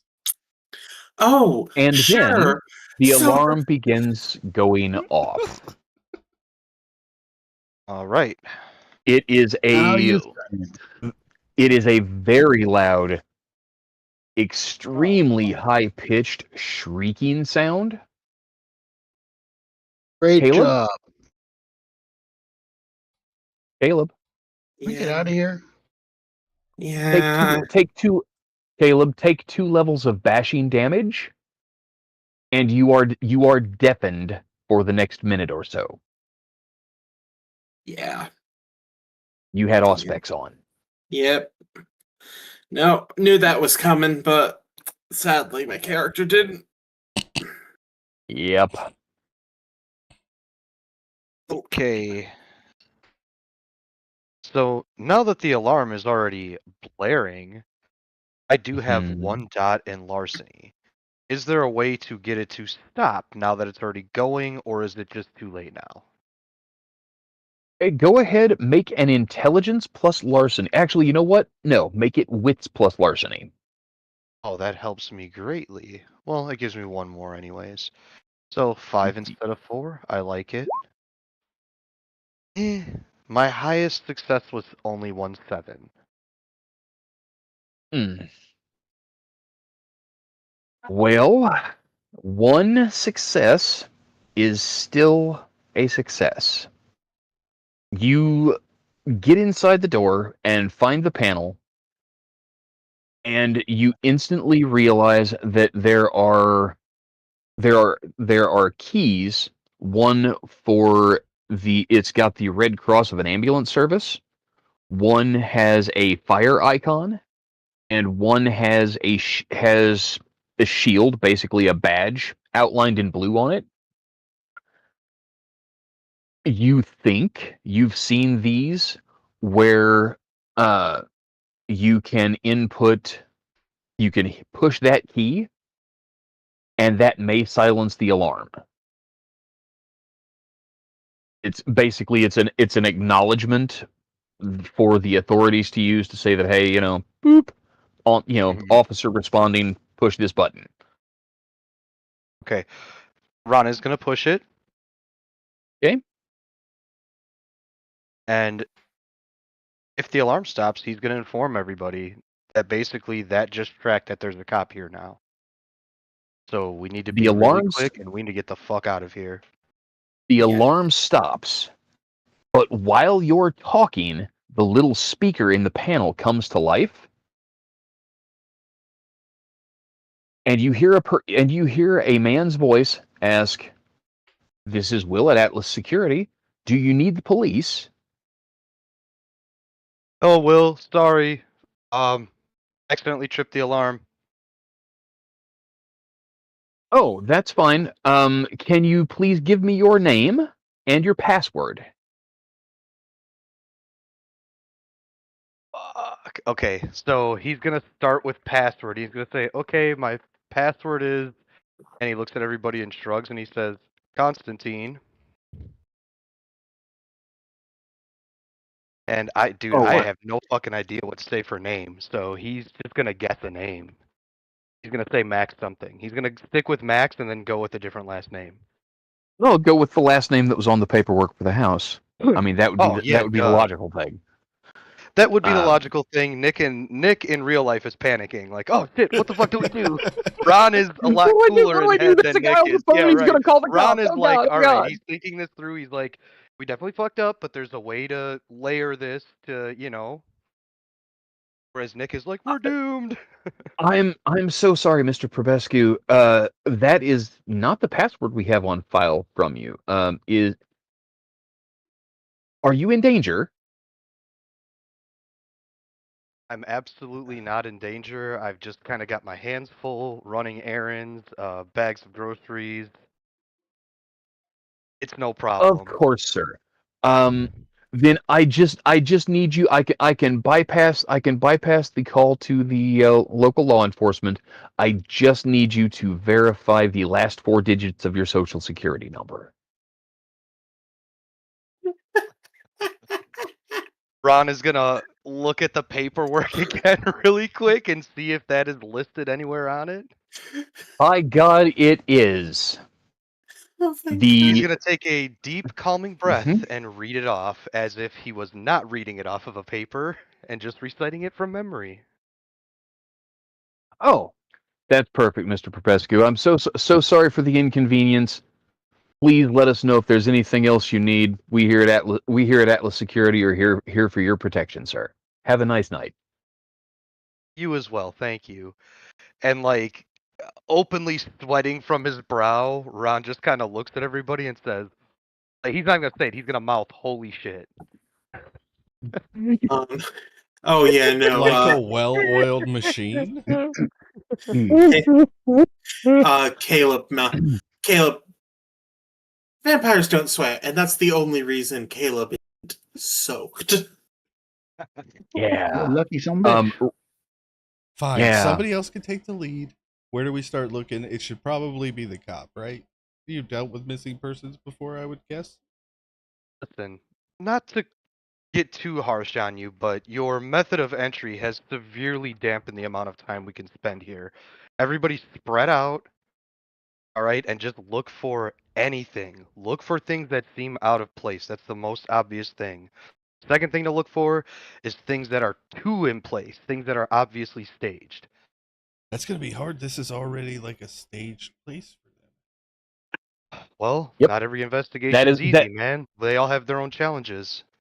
Noted. All right, so I would like everyone to please make perception plus investigation rolls. Okay. Caleb has turned his auspics off, just in case there's another alarm. Okay, 4 depending on successes that's for a detective. botch. That's a Ron big might old have got botch. Big old botch. Big old botch for Eric. Wow, man. What? Whoa, I should take this lava lamp to my shop. Wait.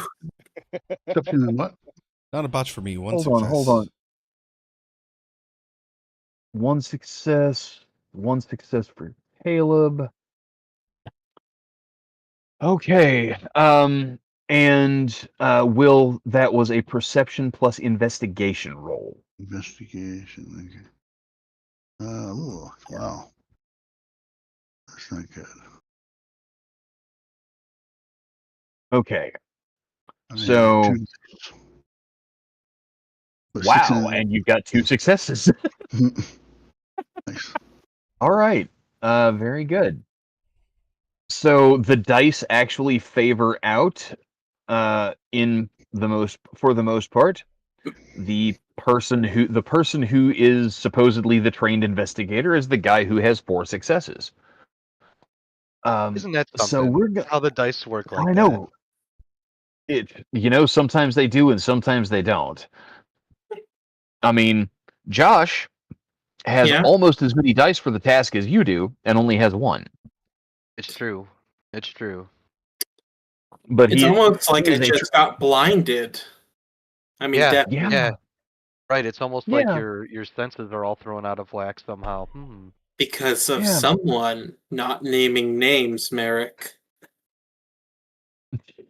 Let's not get bogged down in the past. I mean, what's behind us is behind us. Hey, wait a minute. What's behind us? Oh, sorry, I shouldn't. I'm not here. All right.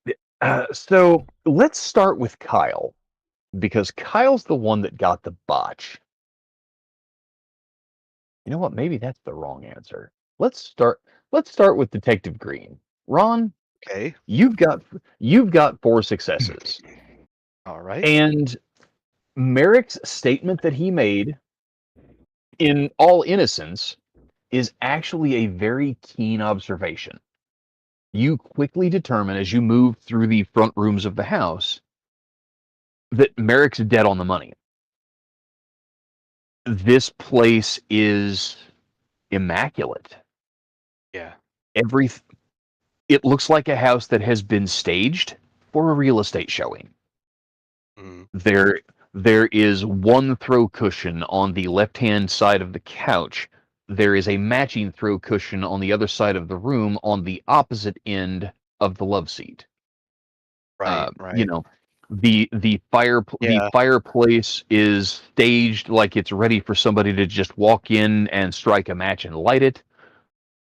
There's the curtains are all drawn. Something that stands out to you, the carpet here in these front rooms, the living room, the dining room, the carpet is immaculately clean. Yeah. Ron, honestly, that probably makes Ron a little worried. Like, fuck, we're all stepping on this carpet. It's gonna show. Well, but what that really tells you is that Max and Shelley don't use these rooms. Nosferatu, who, by reputation at least, even if they're a little off standard, by reputation, the Nosferatu spend half their life underground, wandering through storm drains and sewer tunnels. Nobody crawling around through a storm drain or a sewer tunnel has walked through these rooms. Right. What you do find, there is a 100-gallon fish tank. The fish are alive. A variety of colorful tropical fish. The biggest one is maybe as long as your thumb, maybe 2.5, 3 inches. They're typically a very, very small fish for such a big tank. Yeah. Okay. But the fish are all alive, and the tank is clean. Oh shit. Okay. So that tells you something. Somebody's been here.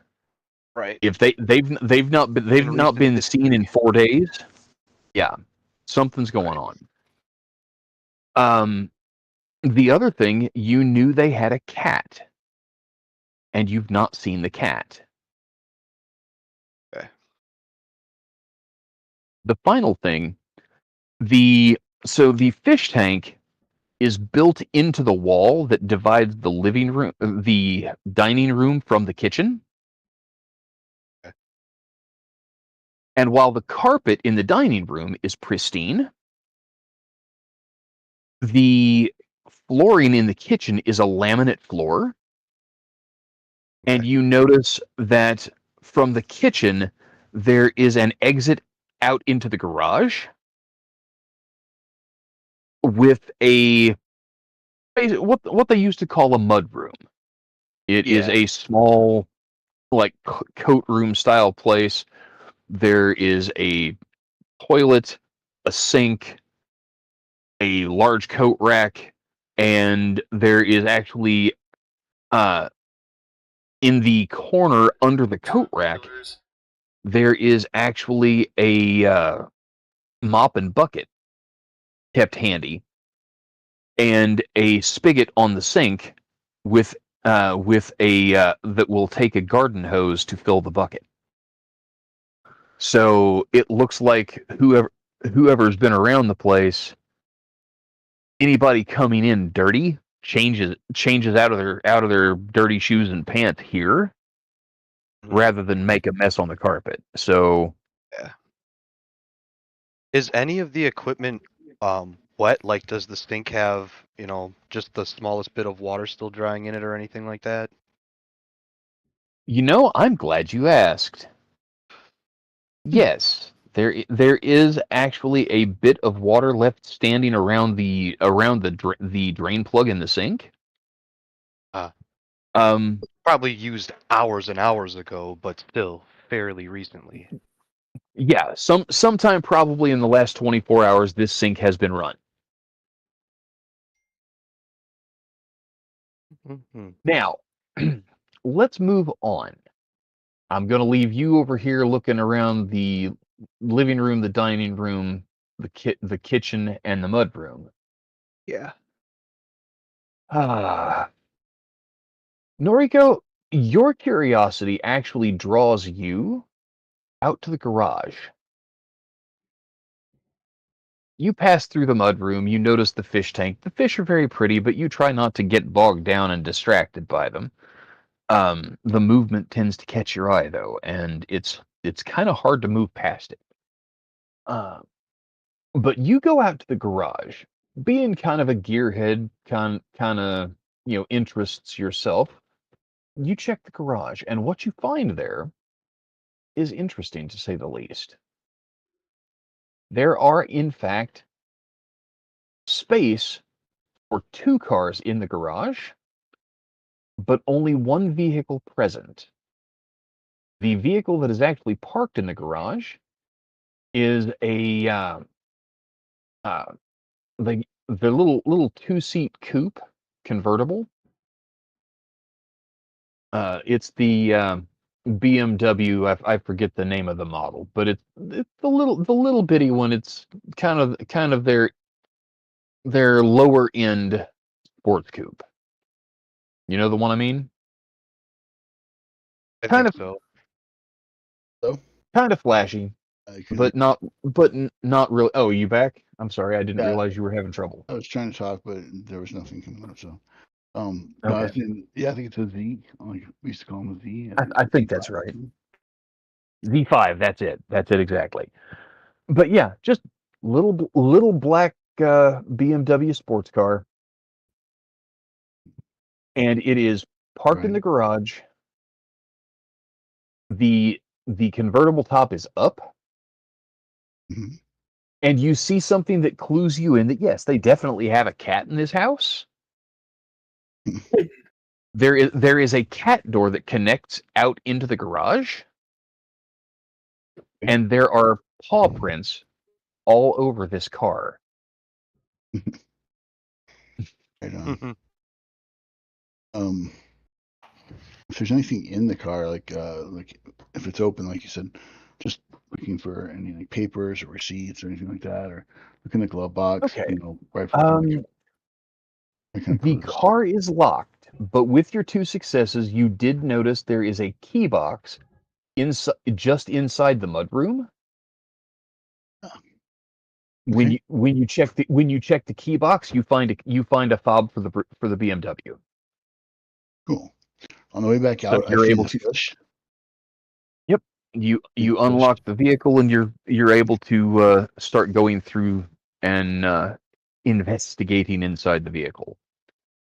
So that's going to take you a couple of minutes. So let's move on to Caleb right quick. Caleb, when you got past the living room, you turned left and went down the hall towards the bedrooms. And with only one success, you do notice something interesting, but you're not sure quite what to make of it, if that makes any sense. You notice that there are footprints, impressions in the carpet. It's clean, the carpet is clean, but there are impressions where someone has walked over the carpet.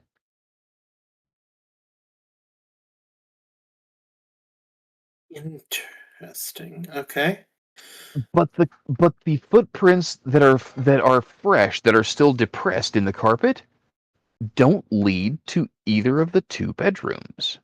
Instead, leading to what appears to be a linen closet in the hallway. Let's open the linen closet.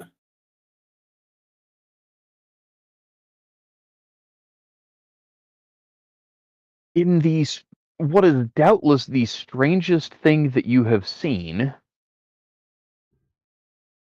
the linen closet doesn't appear to be occupying all of the space within the wall that it is set in.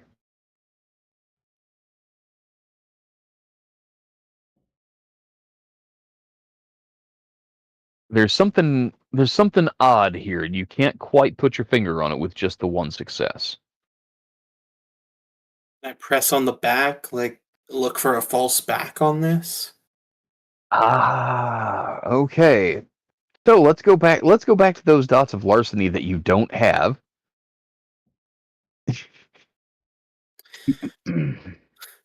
I mean, Go. I know. Go ahead and make a perception plus investigation roll. okay. I think if you'll allow the use of Auspex, Caleb would quickly turn it on for this. Okay. Yep, you absolutely can. That will bring your difficulty from 8 down to 6. Okay, come on. Come on, baby. Rude.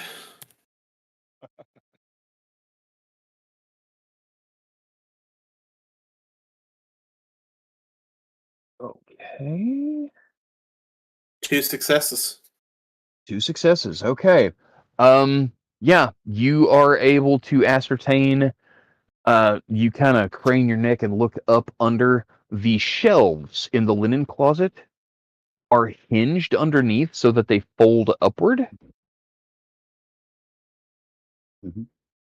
And the floor of the linen closet looks like there's space around the baseboard, around the bottom of the walls in the closet. It looks like the floor is made to slide back away from the door, but you can't figure out how to open it. You can't figure out what makes it work. Ask Ron about it. But There you go. not, So you go back and look for Ron. yep, Auspex back off. Good call. Merrick. Buddy, pal. Merrick. Frankie, are you Yes, with me? I'm here. Okay. You actually, you and Kyle, go together through the kitchen and out the back door to kind of check out the backyard. Looking around the back of the house, again, same kind of situation as up front. The windows are all secure. The back door was bolted. No broken windows, no signs of forced entry. Honestly, looking at the backyard, even with just one success, you recognize very quickly somebody has mowed the yard in this place this week. You can still smell the fresh cut grass. Mm. And now we get to Kyle Jensen. Eric, I am so sorry.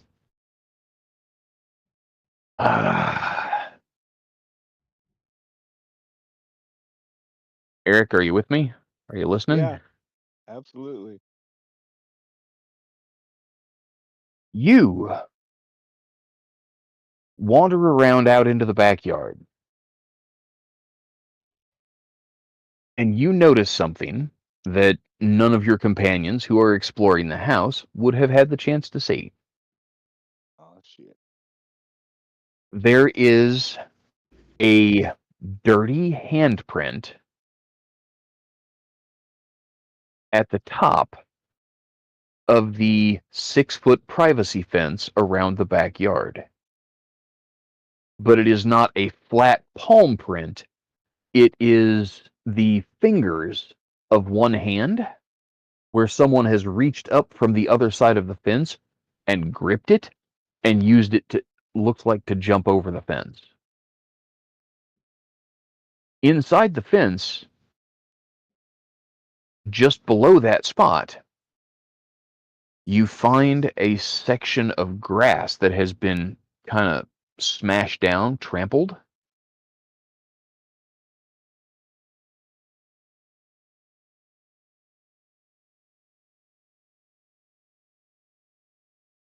And you turn and you make your way back to you turn and make your way back towards the house. And just inside, okay, so the backyard is set up basically, you've got the kitchen at one side of the house and the garage attached to it. You've got the living room, which is set forward, and a hallway that goes down to the 2 bedrooms. But in between where the 2 bedrooms come off of that hallway and the kitchen, the length of the hallway, you have a patio that's about 12 feet wide and about that deep, 10, maybe 12 feet deep, with the roof built out over it so that they have a small covered patio here in the backyard. At the edge of the patio, next to the back door that leads into the hallway, there's a potted plant. It looks like it's been recently watered, but the thing that catches your eye about it is the tuft of hair. Oh. It is a mixture of gray, brown, and white hairs. Looks like it got snagged on a thorn as something passed by.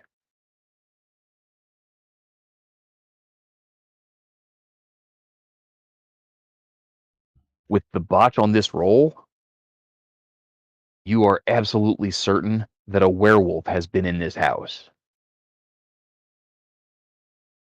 I go in the house and I grab Merrick by the arm. I say, "Come with me. Come here. Let Okay? me show you. Let me prove it to you." Prove it to. What are you talking about, man? Okay. I drag him outside and I show him the handprint and I show him the hair. Right there, man. That's proof. Oh. That's werewolf hair. What buddy. do I see? You know, before we get to the answer of that question, we're going to get to the worst thing that happens. Oh shit. The doorbell rings,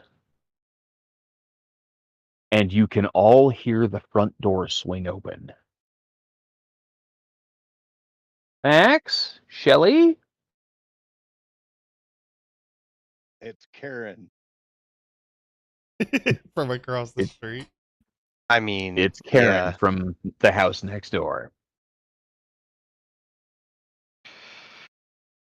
Fuck. Ron's gonna stay in a hushed tone, and he's gonna step out and say, "Hi, Max and Shelly aren't home right now. Can I help Yeah, you?" you guys have been searching this place without turning any lights on, right? Right. Mhm. Mm-hmm. Yeah, you step around the corner and say Max and Shelley aren't home right now, and this woman screams.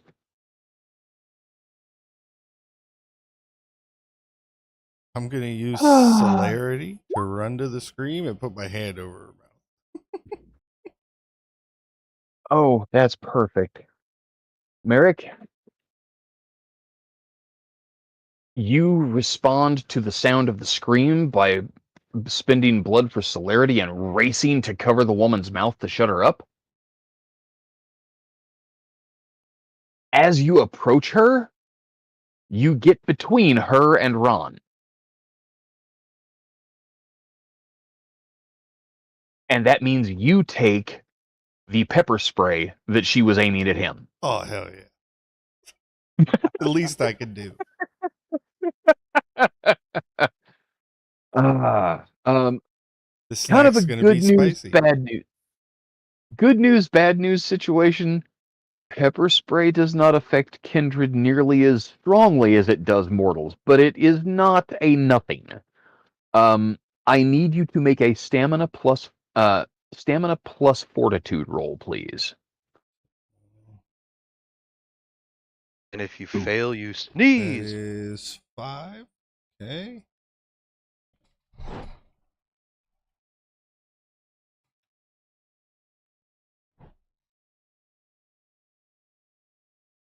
What? That did not work. Yeah. Let me try again. Try harder. Try again.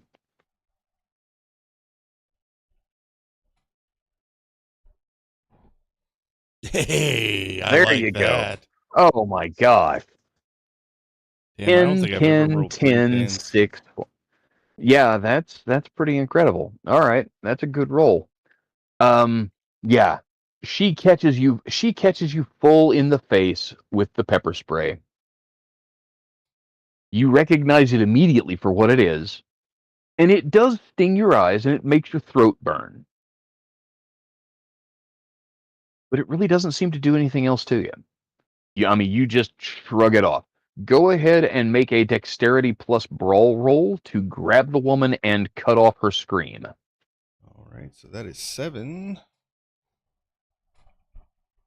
I had to step away a moment. What the fuck happened? Oh, Karen that's walked a in the fucking. door. That's 5 successes or 6? Wild Karen 6 attack. successes. 7, 8, 8, 4, 4, 8, 10. That is 5 successes. I'm sorry. All right. Merrick has how many fucking dots in Brawl? Dexterity plus brawl, he has 7 dice. Merrick. What the fuck? Okay, continue. Yeah. Sorry. So the nosy neighbor from next door came to the door, and when Ron stepped around the corner and said, "I'm sorry, Max and Shelly aren't here right now," she screamed and attempted to pepper spray Ron, and Merrick charged into the path of the pepper spray. Like a true friend. Right? Well, now the true friend has caused a problem because Merrick has just been dosed with the pepper spray, and then proceeds to press his body against the woman that was using it, thus exposing her to the pepper spray.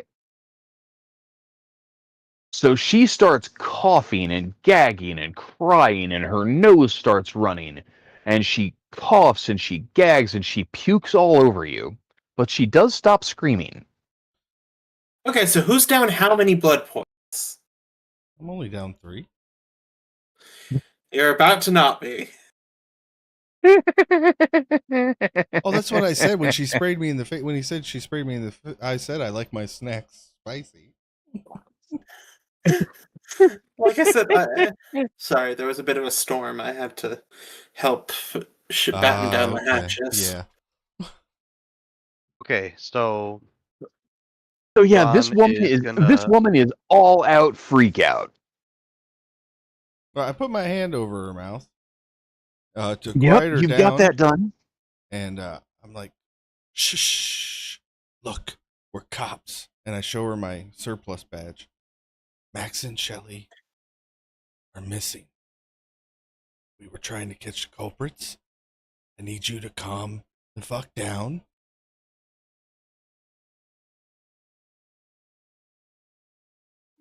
What? Wow. Frankie, put some presents on it and let's see what happens. What am I rolling? I do have a dotted present. I know you do. Awe is exactly the right thing to use in this situation, and you are the man in position to do so. You are going to roll charisma plus performance. So that is God help us. 7 die. Mm-hmm. Okay. Your difficulty for this roll would normally be 7. However, because you have, for all intents and purposes, to her point of view, you have attacked her, your difficulty is going to be a little higher. You're going to be looking at a difficulty of 8 for this. So go ahead and give it to us. 1 success. 1 success. I got nothing else that can boost this, I don't think. You could spend a willpower point for an extra success. I will. Okay. And okay. That should put me at 6. And natural leader, I can't argue in on this. Natural leader is not going to apply in this situation, sir. You have got this woman basically, grappled. You're clapping your hand over her mouth. She's gagging on the pepper spray she hit you with. Yeah. Natural leader is not going to help. 2 successes. All right, so with the willpower point, you've got 2 successes. You are able to cow her into silence, and she ceases struggling. And then she kind of whimpers a little bit. She's trying to say something where you have your hand over her mouth. This is Detective Ron Green. He's going to have some questions for you. But I need to know, in case whoever did what we're looking for is still around, that you're not going to scream and alert them. Can you agree to that? He nods. And I will slowly peel back my fingers from her mouth. Ron, show her your badge. Yeah. She gasps for breath. Oh, thank you. I couldn't breathe. Oh. I'm not gonna get you for assault on an officer. We're gonna let that one slide. Somebody go get her a towel, please. And I will slowly. I'm gonna stand between her and the exit now, though. But yes, I'm going to release her, and Ron is in front, where she was aiming. All right. Pass it off to me. Breathe. Wow. So she's a mess, man. She has been pepper sprayed. She is, her face is red. Her eyes are streaming. Her nose is streaming. She's gagged and thrown up once. Merrick, your new coat is trashed. Your new thrift store coat. Yep. That's fine. I'm sure you can find another, because this one's probably not worth cleaning. But this is actually kind of good, Nick, because a broad like this who's always looking out her window might have seen something.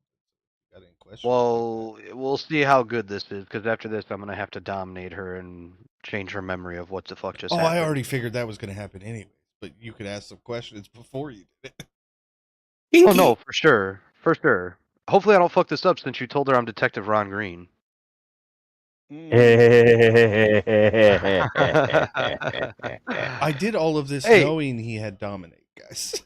No, I know. I know. It's just, it's not a guarantee that it'll work, but hey, we'll see. We'll see how strong Karen's willpower You're not trying to is. dominate some, it's Karen. The haircut gives them a certain power, man. I'm just saying. Yeah, that's true. She's got that discipline. She's gonna invoke her. Can I speak to the manager? Yes, exactly. She's gonna invoke that power, and I'm gonna be like, the tables have flipped on me. I love playing with you guys. I want to speak to your supervisor. Man, that's what I'm gonna have to pull the old, do a 360 and say, I'm the supervisor.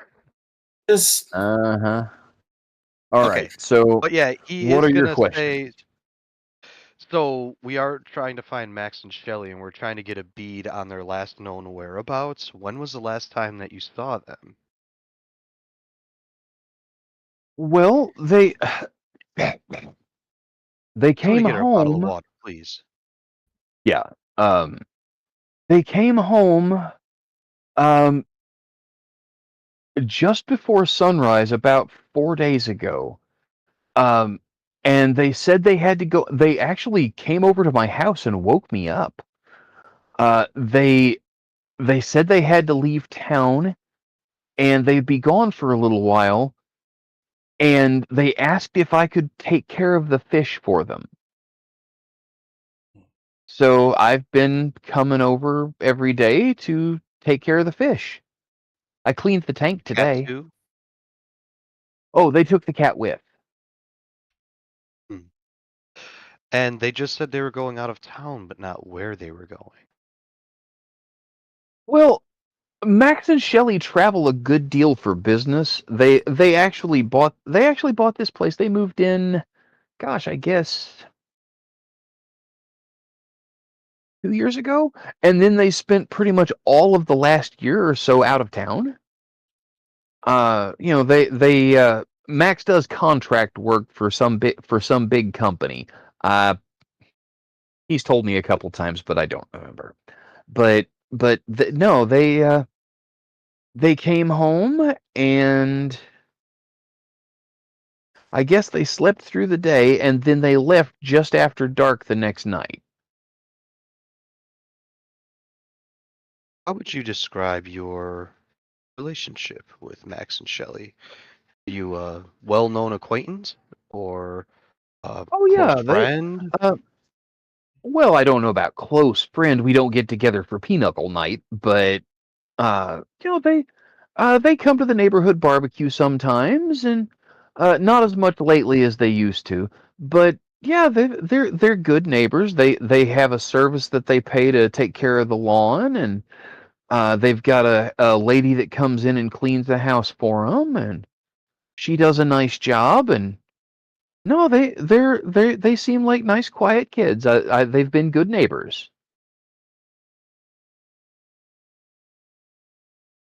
So, do you know if they ever had any issues with anybody? Maybe somebody in the neighborhood, didn't like the cut of their jib, something like that. Maybe a little personal vendettas, anything like that. Would anybody have any reason to introduce harm to them, in your opinion?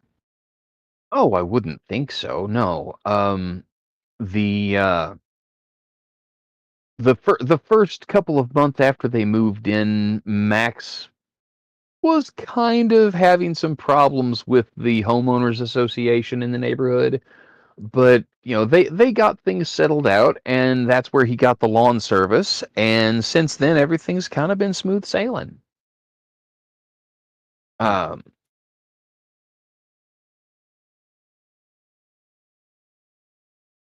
In the 4 days that you've so been taking care of their fish, have you seen any other visitors to the home besides us? well, there was a there was some excitement in the neighborhood last night. Uh, a man was seen running through several of the backyards. Hmm. But it didn't seem to have anything, connected here to the house. As far as he may have gone through the backyard, but I don't think he was connected to anything directly with Max and Shelley because, uh, there was, well, Cindy down at the corner told me that she saw the police go through the neighborhood running in their searchlight. They were looking between the houses, looking for someone. And uh, Marilyn across the street from me, uh, she's she said that she saw a man come out of Max and Shelley's backyard and come running across the street and went between her house and the neighbor next door's house on her side of the street. So I'm not sure what this person was doing, but there hasn't been any reports of any break-ins or any trouble, so maybe they were just running from the cops for some other reason? And you live next door? That's right. Well, I think that's all the questions I needed to ask you. Could I walk you home? Well, that would be very nice of you, Detective. Thank you. And on the way, could you just point out the house across the street of Maryland, was it that you said? Of course, sir. And as he walks out the door with her, like just like at the end of Thriller, he's gonna look over his shoulder. But yeah, what he wants to do is he wants to walk her home, and after she points out the house, he wants to try to use this dominate ability and say, it's a shame that you're having all these problems with sleepwalking lately. And try to like Wow. dominate her into thinking that she had some type of sleepwalking episode, which caused her to go to Max and Shelley's house. Weird. Okay. Yeah, you're able to convince her to allow you to walk her home. That's easy.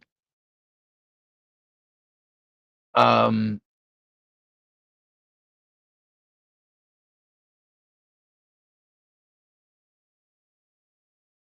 Go ahead. Make a wits plus subterfuge roll. Now, I do have really good news.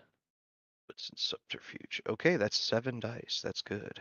This is going to be the easiest roll you've made all night, or at least it should be.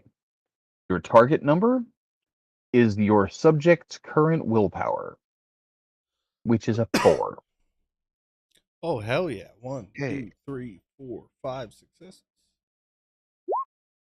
Yeah. All right. So yeah, I've got 1, 2, 3, 4, I see 5, 6. 6. Yeah, I've got 6. 6. And Yeah. as he, is talking to her about this sleepwalking thing, he's also gonna say, "You never saw any of us here on this night." Okay. Yeah. Let's see. So Her vomit, specifically, her when pepper using spray, all that shit all over the place. I don't know how the fuck she did that, but she done did it. She broke the door down. Okay, so remind me, you have the second dot of dominate or the third? I have 3 dots into dominate. Oh my gosh. So the Jeez. forgetful mind. Yeah, After capturing right. the subject's gaze, the vampire delves into the subject's memories, stealing or recreating them at his whim. She broke the The, door down. I love that you added that. the forgetful mind does not allow for telepathic contact. The kindred operates much like a hypnotist, asking directed questions and drawing out answers from the subject. The degree of memory alteration depends on what the subject desires. Or, excuse me, on what the vampire desires. He may alter Yeah, the subject's mind only slightly, or utterly undo the victim's memories of her past. The degree of detail used has a direct bearing on how strongly the new memories take hold. A simplistic or incomplete false memory crumbles much more quickly than does one with more attention to detail. Even in its simplest applications, Forgetful Mind requires tremendous skill and finesse. It's a relatively simple matter to rifle through a victim's psyche and rip out the memories of the previous night without knowing what the subject did that evening. Doing so leaves a gap in the victim's mind, however, a hole that can give rise to further problems down the road. As such, this power isn't always completely effective, yada yada yada. Yeah, that's fine. I don't really care about that. I'm worried about right now. As far as what with happens 6 later, that's a later successes, problem. you turn this lady's night inside out. She explains that her husband is gone bowling. That she was worried. She saw cars pull up next door, and she heard. She was listening through an open window and heard the crack when the door frame broke. So when the alarm went off, she knew she had better go and look. And the rest of that interaction you know about. Mhm. You do drag out of her that no, she did not call her husband or send him any kind of message to let him know that there was a problem with the house next door. But he will be home sometime in the next hour.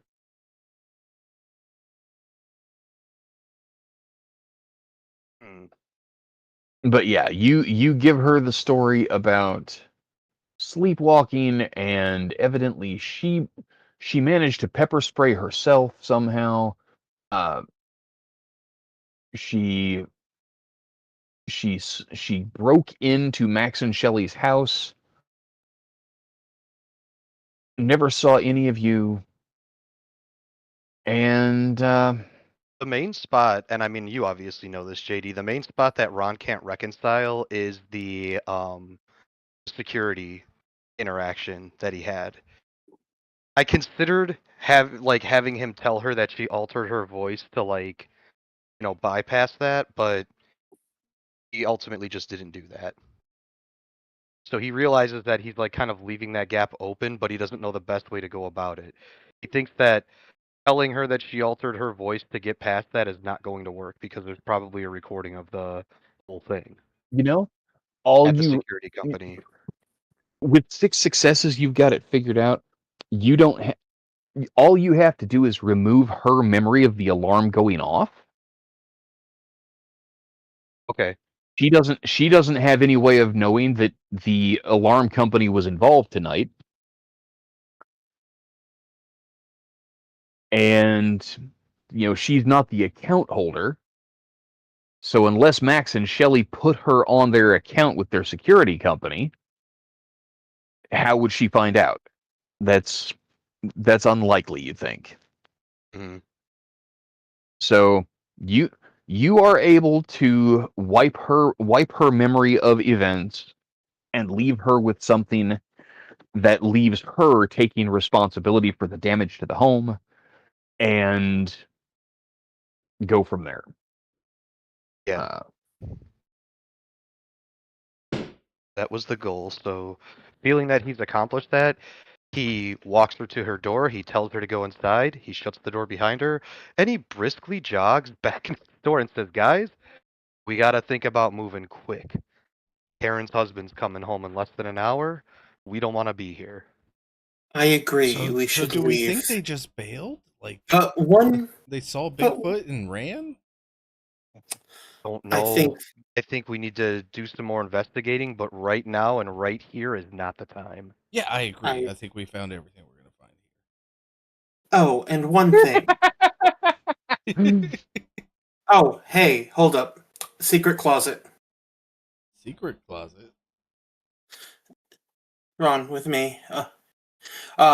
Caleb tells All right, Ron let's about make it. it quick. Let's make it quick, and Ron's gonna rush over to the closet or whatever he's talking about. Merrick, stay here a moment, would you? Yeah, no problem. And Caleb's going to meet Merrick's eyes. And what's Merrick's current willpower? 6. Wow! Going there with it, are ya? Cool. Yeah, because he's going to look him in the eyes and say, "Listen." I just agreed. You yelled at me after the door thing. I get it. I'm sorry. I just agreed to stay here. Well, my Roll20 is glitching a little bit, but... Are you using Dominate on him to make him stay here? Oh, no. No. Caleb has something he needs to say, and he needs Merrick to actually damn listen to him. And this is the only way he knows of that will... And not just talk for him. 2 successes. Right. Okay. So, say your piece. You've got about 6 seconds. You have fucked so much up tonight, Merrick. You need to stop just doing things. You need to think. 10 goddamn seconds. We would have more time to investigate. I wouldn't be bleeding from my goddamn ear. We wouldn't have had to dominate. But you just had to make your point about Nosferatu manners. Was it worth Time's it? up. Are you happy? I mean, Ah. so what did he just use on me so I can act appropriately? Okay, so what he used on you was command, which is a very simple one-word instruction, which, with 2 successes, you followed it, you carried it out, he said his piece, now you get to say yours. Yeah. This is not like the friendship cantrip or charm person in D&D where you instantly recognize that something's been done to you. This guy that you think is your friend, I mean, you give him hell all the time, but you think of him as a friend, got serious with you and demanded your attention, and you gave it to him. He said his piece, and now he's asked you a question. I haven't been happy, Caleb, in about 1.5 years. And I do what I can to keep myself together. I'm sorry.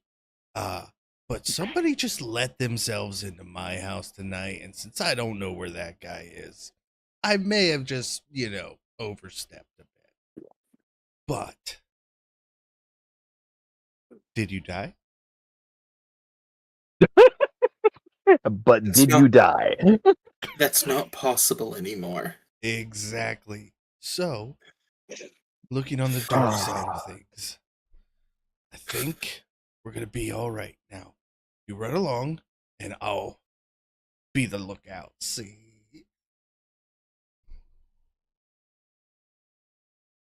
Okay.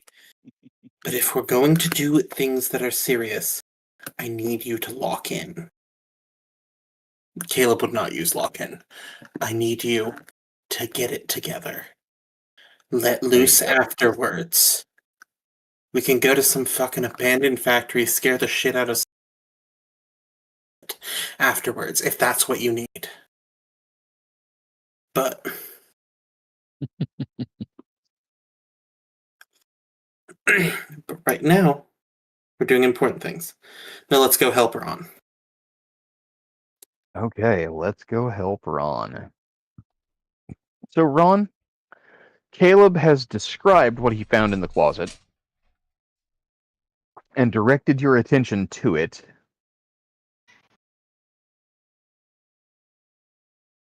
Alrighty.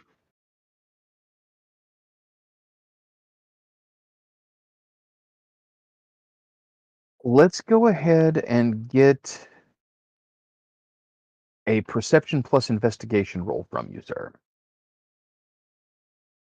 And because Caleb drew your attention to the closet and specifically to the section of floor and the wall around it, you know kind of what you're looking for. You're looking for a release to activate whatever this is. So I'm going to go ahead and make this a standard difficulty 6 to find the hidden switch to unlock the door.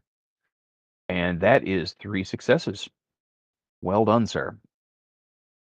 Okay, so yeah, you run your hand down the inside of the closet on both sides, and then reach up onto the top shelf and run your hand across on the top shelf, and you find a switch. It is a simple, like just a electrical rocker switch. You click it to one way. The 4 bottom shelves fold up to the wall, and the floor slides back into the wall. And it's just a really small square. Basically, it's a 2 foot by 2 foot square, slides back into the wall, and reveals a ladder down into, well, something. From up here, you can't tell. Fucking Nosferatu. All right, everybody, we got a choice. It's time to get out of here. We can't. Well, actually, you know what? No, we don't have a choice. We have all our vehicles out front. We just got to go. But This leads somewhere. We should come back to this later. Or you could stick your head down there and see what's there, and we got an then hour, decide. Ron. Hold up. How long? We have nearly an hour? I mean, we could have 5 minutes. We could have 55 minutes. I couldn't tell you.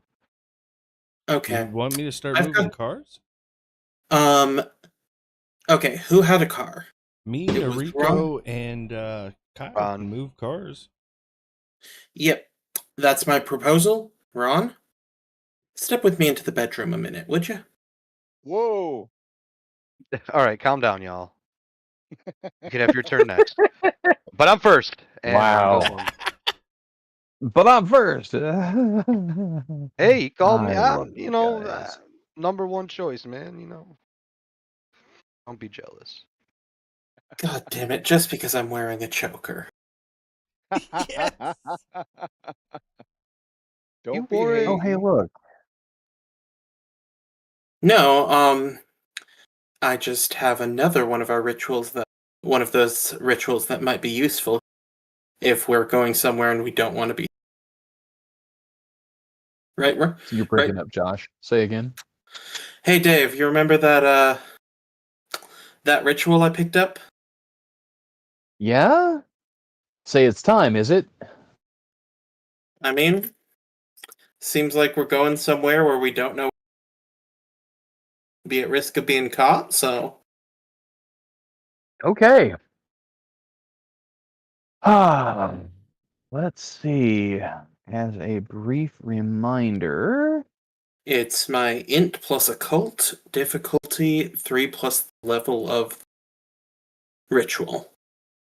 And the thing I'm looking for is the casting time for the ritual.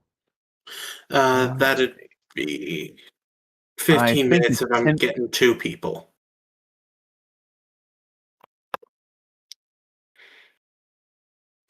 Sorry. No, you're fine. It's 5 minutes per level of the ritual plus 5 minutes. There you go. Okay. Added That's what I to was base looking for. casting Thank you. time. Yeah.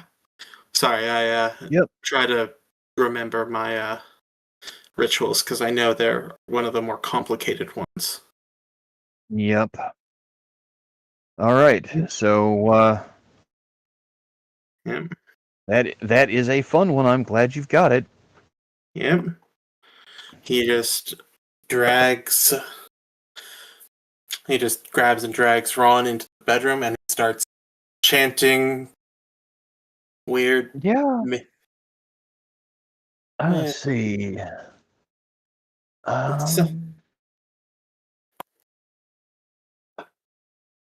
Would you like to describe the effect at the end of this 15-minute period? Let's.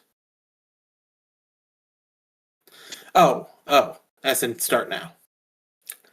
Oh, the ritual renders its subject translucent. Their form appears dark and smoky, and the sound of their footfalls are. While it does not create true invisibility, it makes us a lot less likely to be detected by sight or hearing. Do you remember that obfuscate thing Shelley could do? And we've seen Constantine do? Anyone? Yeah. Sorry, you're kind of cutting out. What did you ask? Yeah, you're cutting out pretty bad. Sorry. No, it's okay. You might try disconnecting and reconnecting. Yeah. In a memento. So I know it's something about Max and Shelley. So what he's essentially what saying, Caleb is telling you is, what Caleb is telling you is that he has learned a Tremere ritual that allows him to imitate the obfuscate discipline that the Nosferatu used to move around unseen. Okay, I thought what he was saying was what he was doing was making us kind of translucent, invisible. I didn't realize it was like a mask. Okay. Well, no. I mean that's the name of the ritual, is the Mask of Shadows. Yeah, it's not a mask. He is turning you guys basically invisible. Yeah, it is not true invisibility, but it's close. I get what you're saying. Yeah. Yeah. It's like that power that Max and Shelley had. Effectively, that's what we're seeing, is that same effect. And you got it. And I was going to use this on the whole party before we did a break-in. I was. Yeah, well. Listen, we got to where we needed to get to ultimately, didn't we? Yeah. I'm just enjoying giving Frankie shit. Shall I throw dice at it? This is never At what? going to. The ritual? No. Yeah. Fair enough. Not necessary. All right, so it is 7 minutes until 10.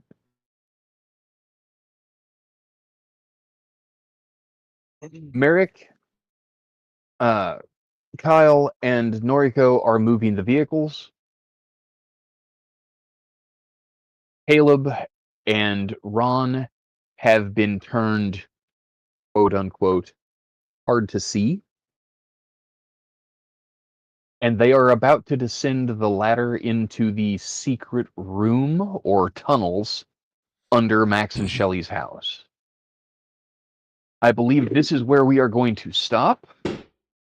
Perfect. Call it a night. I appreciate everybody being here tonight. It's been fun. I hope everybody's enjoyed it. Okay, thank you. Hell yeah. I love the fact that Caleb finally put his foot down with Merrick. I just absolutely find that fascinating. Using dominate to get Merrick to shut up long enough for him to do so was a brilliant idea. It had to happen. If Merrick ever finds out Caleb used dominate on him, I think that's Caleb's last night. I don't know. I'm really not sure how that's going to go.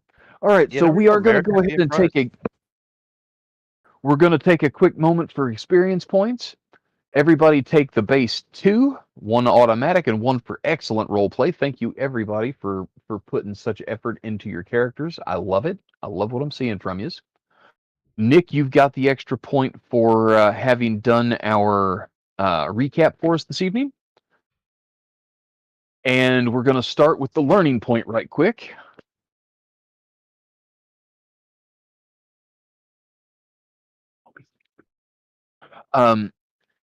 Frankie, what did Merrick learn tonight?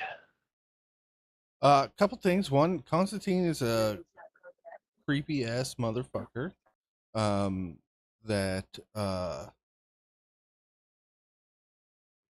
he's got some abilities that are quite worrying for him.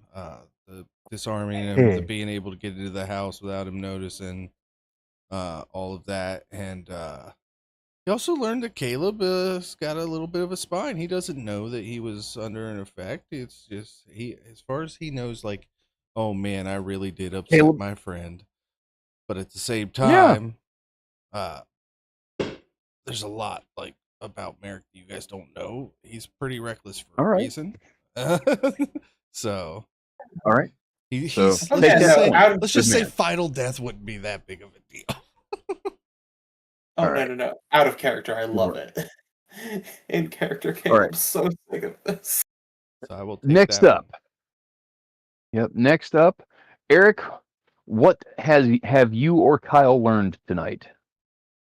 Vampiring is hard. And when humans get true involved story, bro. When humans get involved in your vampiring, you better beware.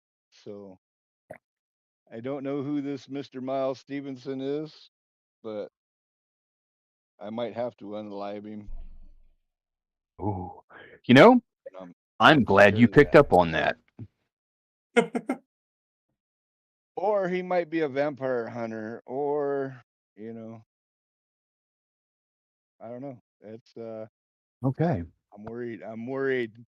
You're worried. Okay. Even though Ron Green said don't worry about it. So I can appreciate the fact that you're worried about it. I'm paranoid, but I promise not to make it hurt yet. It'll hurt. In the end. I said yet. All right. Next up, Noriko.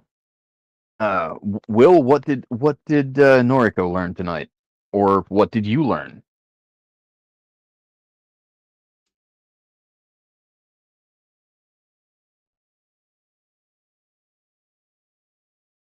No audio on Will? my end. Will? Yep.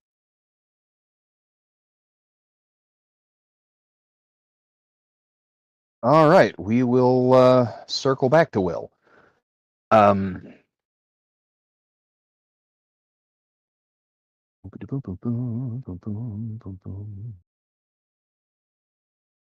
dear. All right.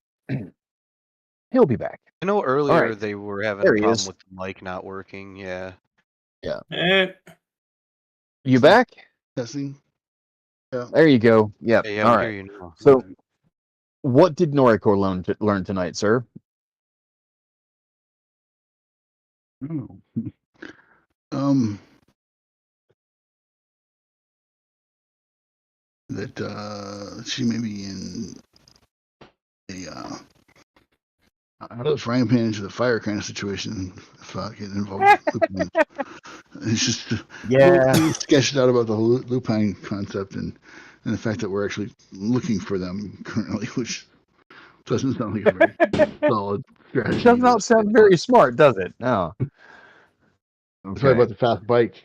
I'm gone. Well, see you guys later. Oh yeah. 300 miles an hour down the direction. Yeah. You know, I hear Southern California is lovely this time of year. Exactly. Very sunny though. True story. No, I think learning that you know there's a lot going on and she needs to pay attention. I think is what. Good deal. I mean, she's a little ADD and she's distracted. Go ahead and take the learning point tonight. And Josh, you can wrap us up. What did Caleb learn tonight, sir? A lot about his friends. Noriko has significant means at her disposal. No. He continues just this pattern. No. He continues just this pattern of learning just how deeply in the shit he is with the company he keeps. Wouldn't trade him for anyone except Karina, though. Oh, look at that. Still worried about impressing mom. That's so sweet. All right. Take the point, sir. All right, everybody. That wraps us up for the night. I hope everybody had a good time. Be back here next week, and we will see what happens. Because see you next week. Hell yeah. Caleb and Ron are about to go exploring. Hell yeah.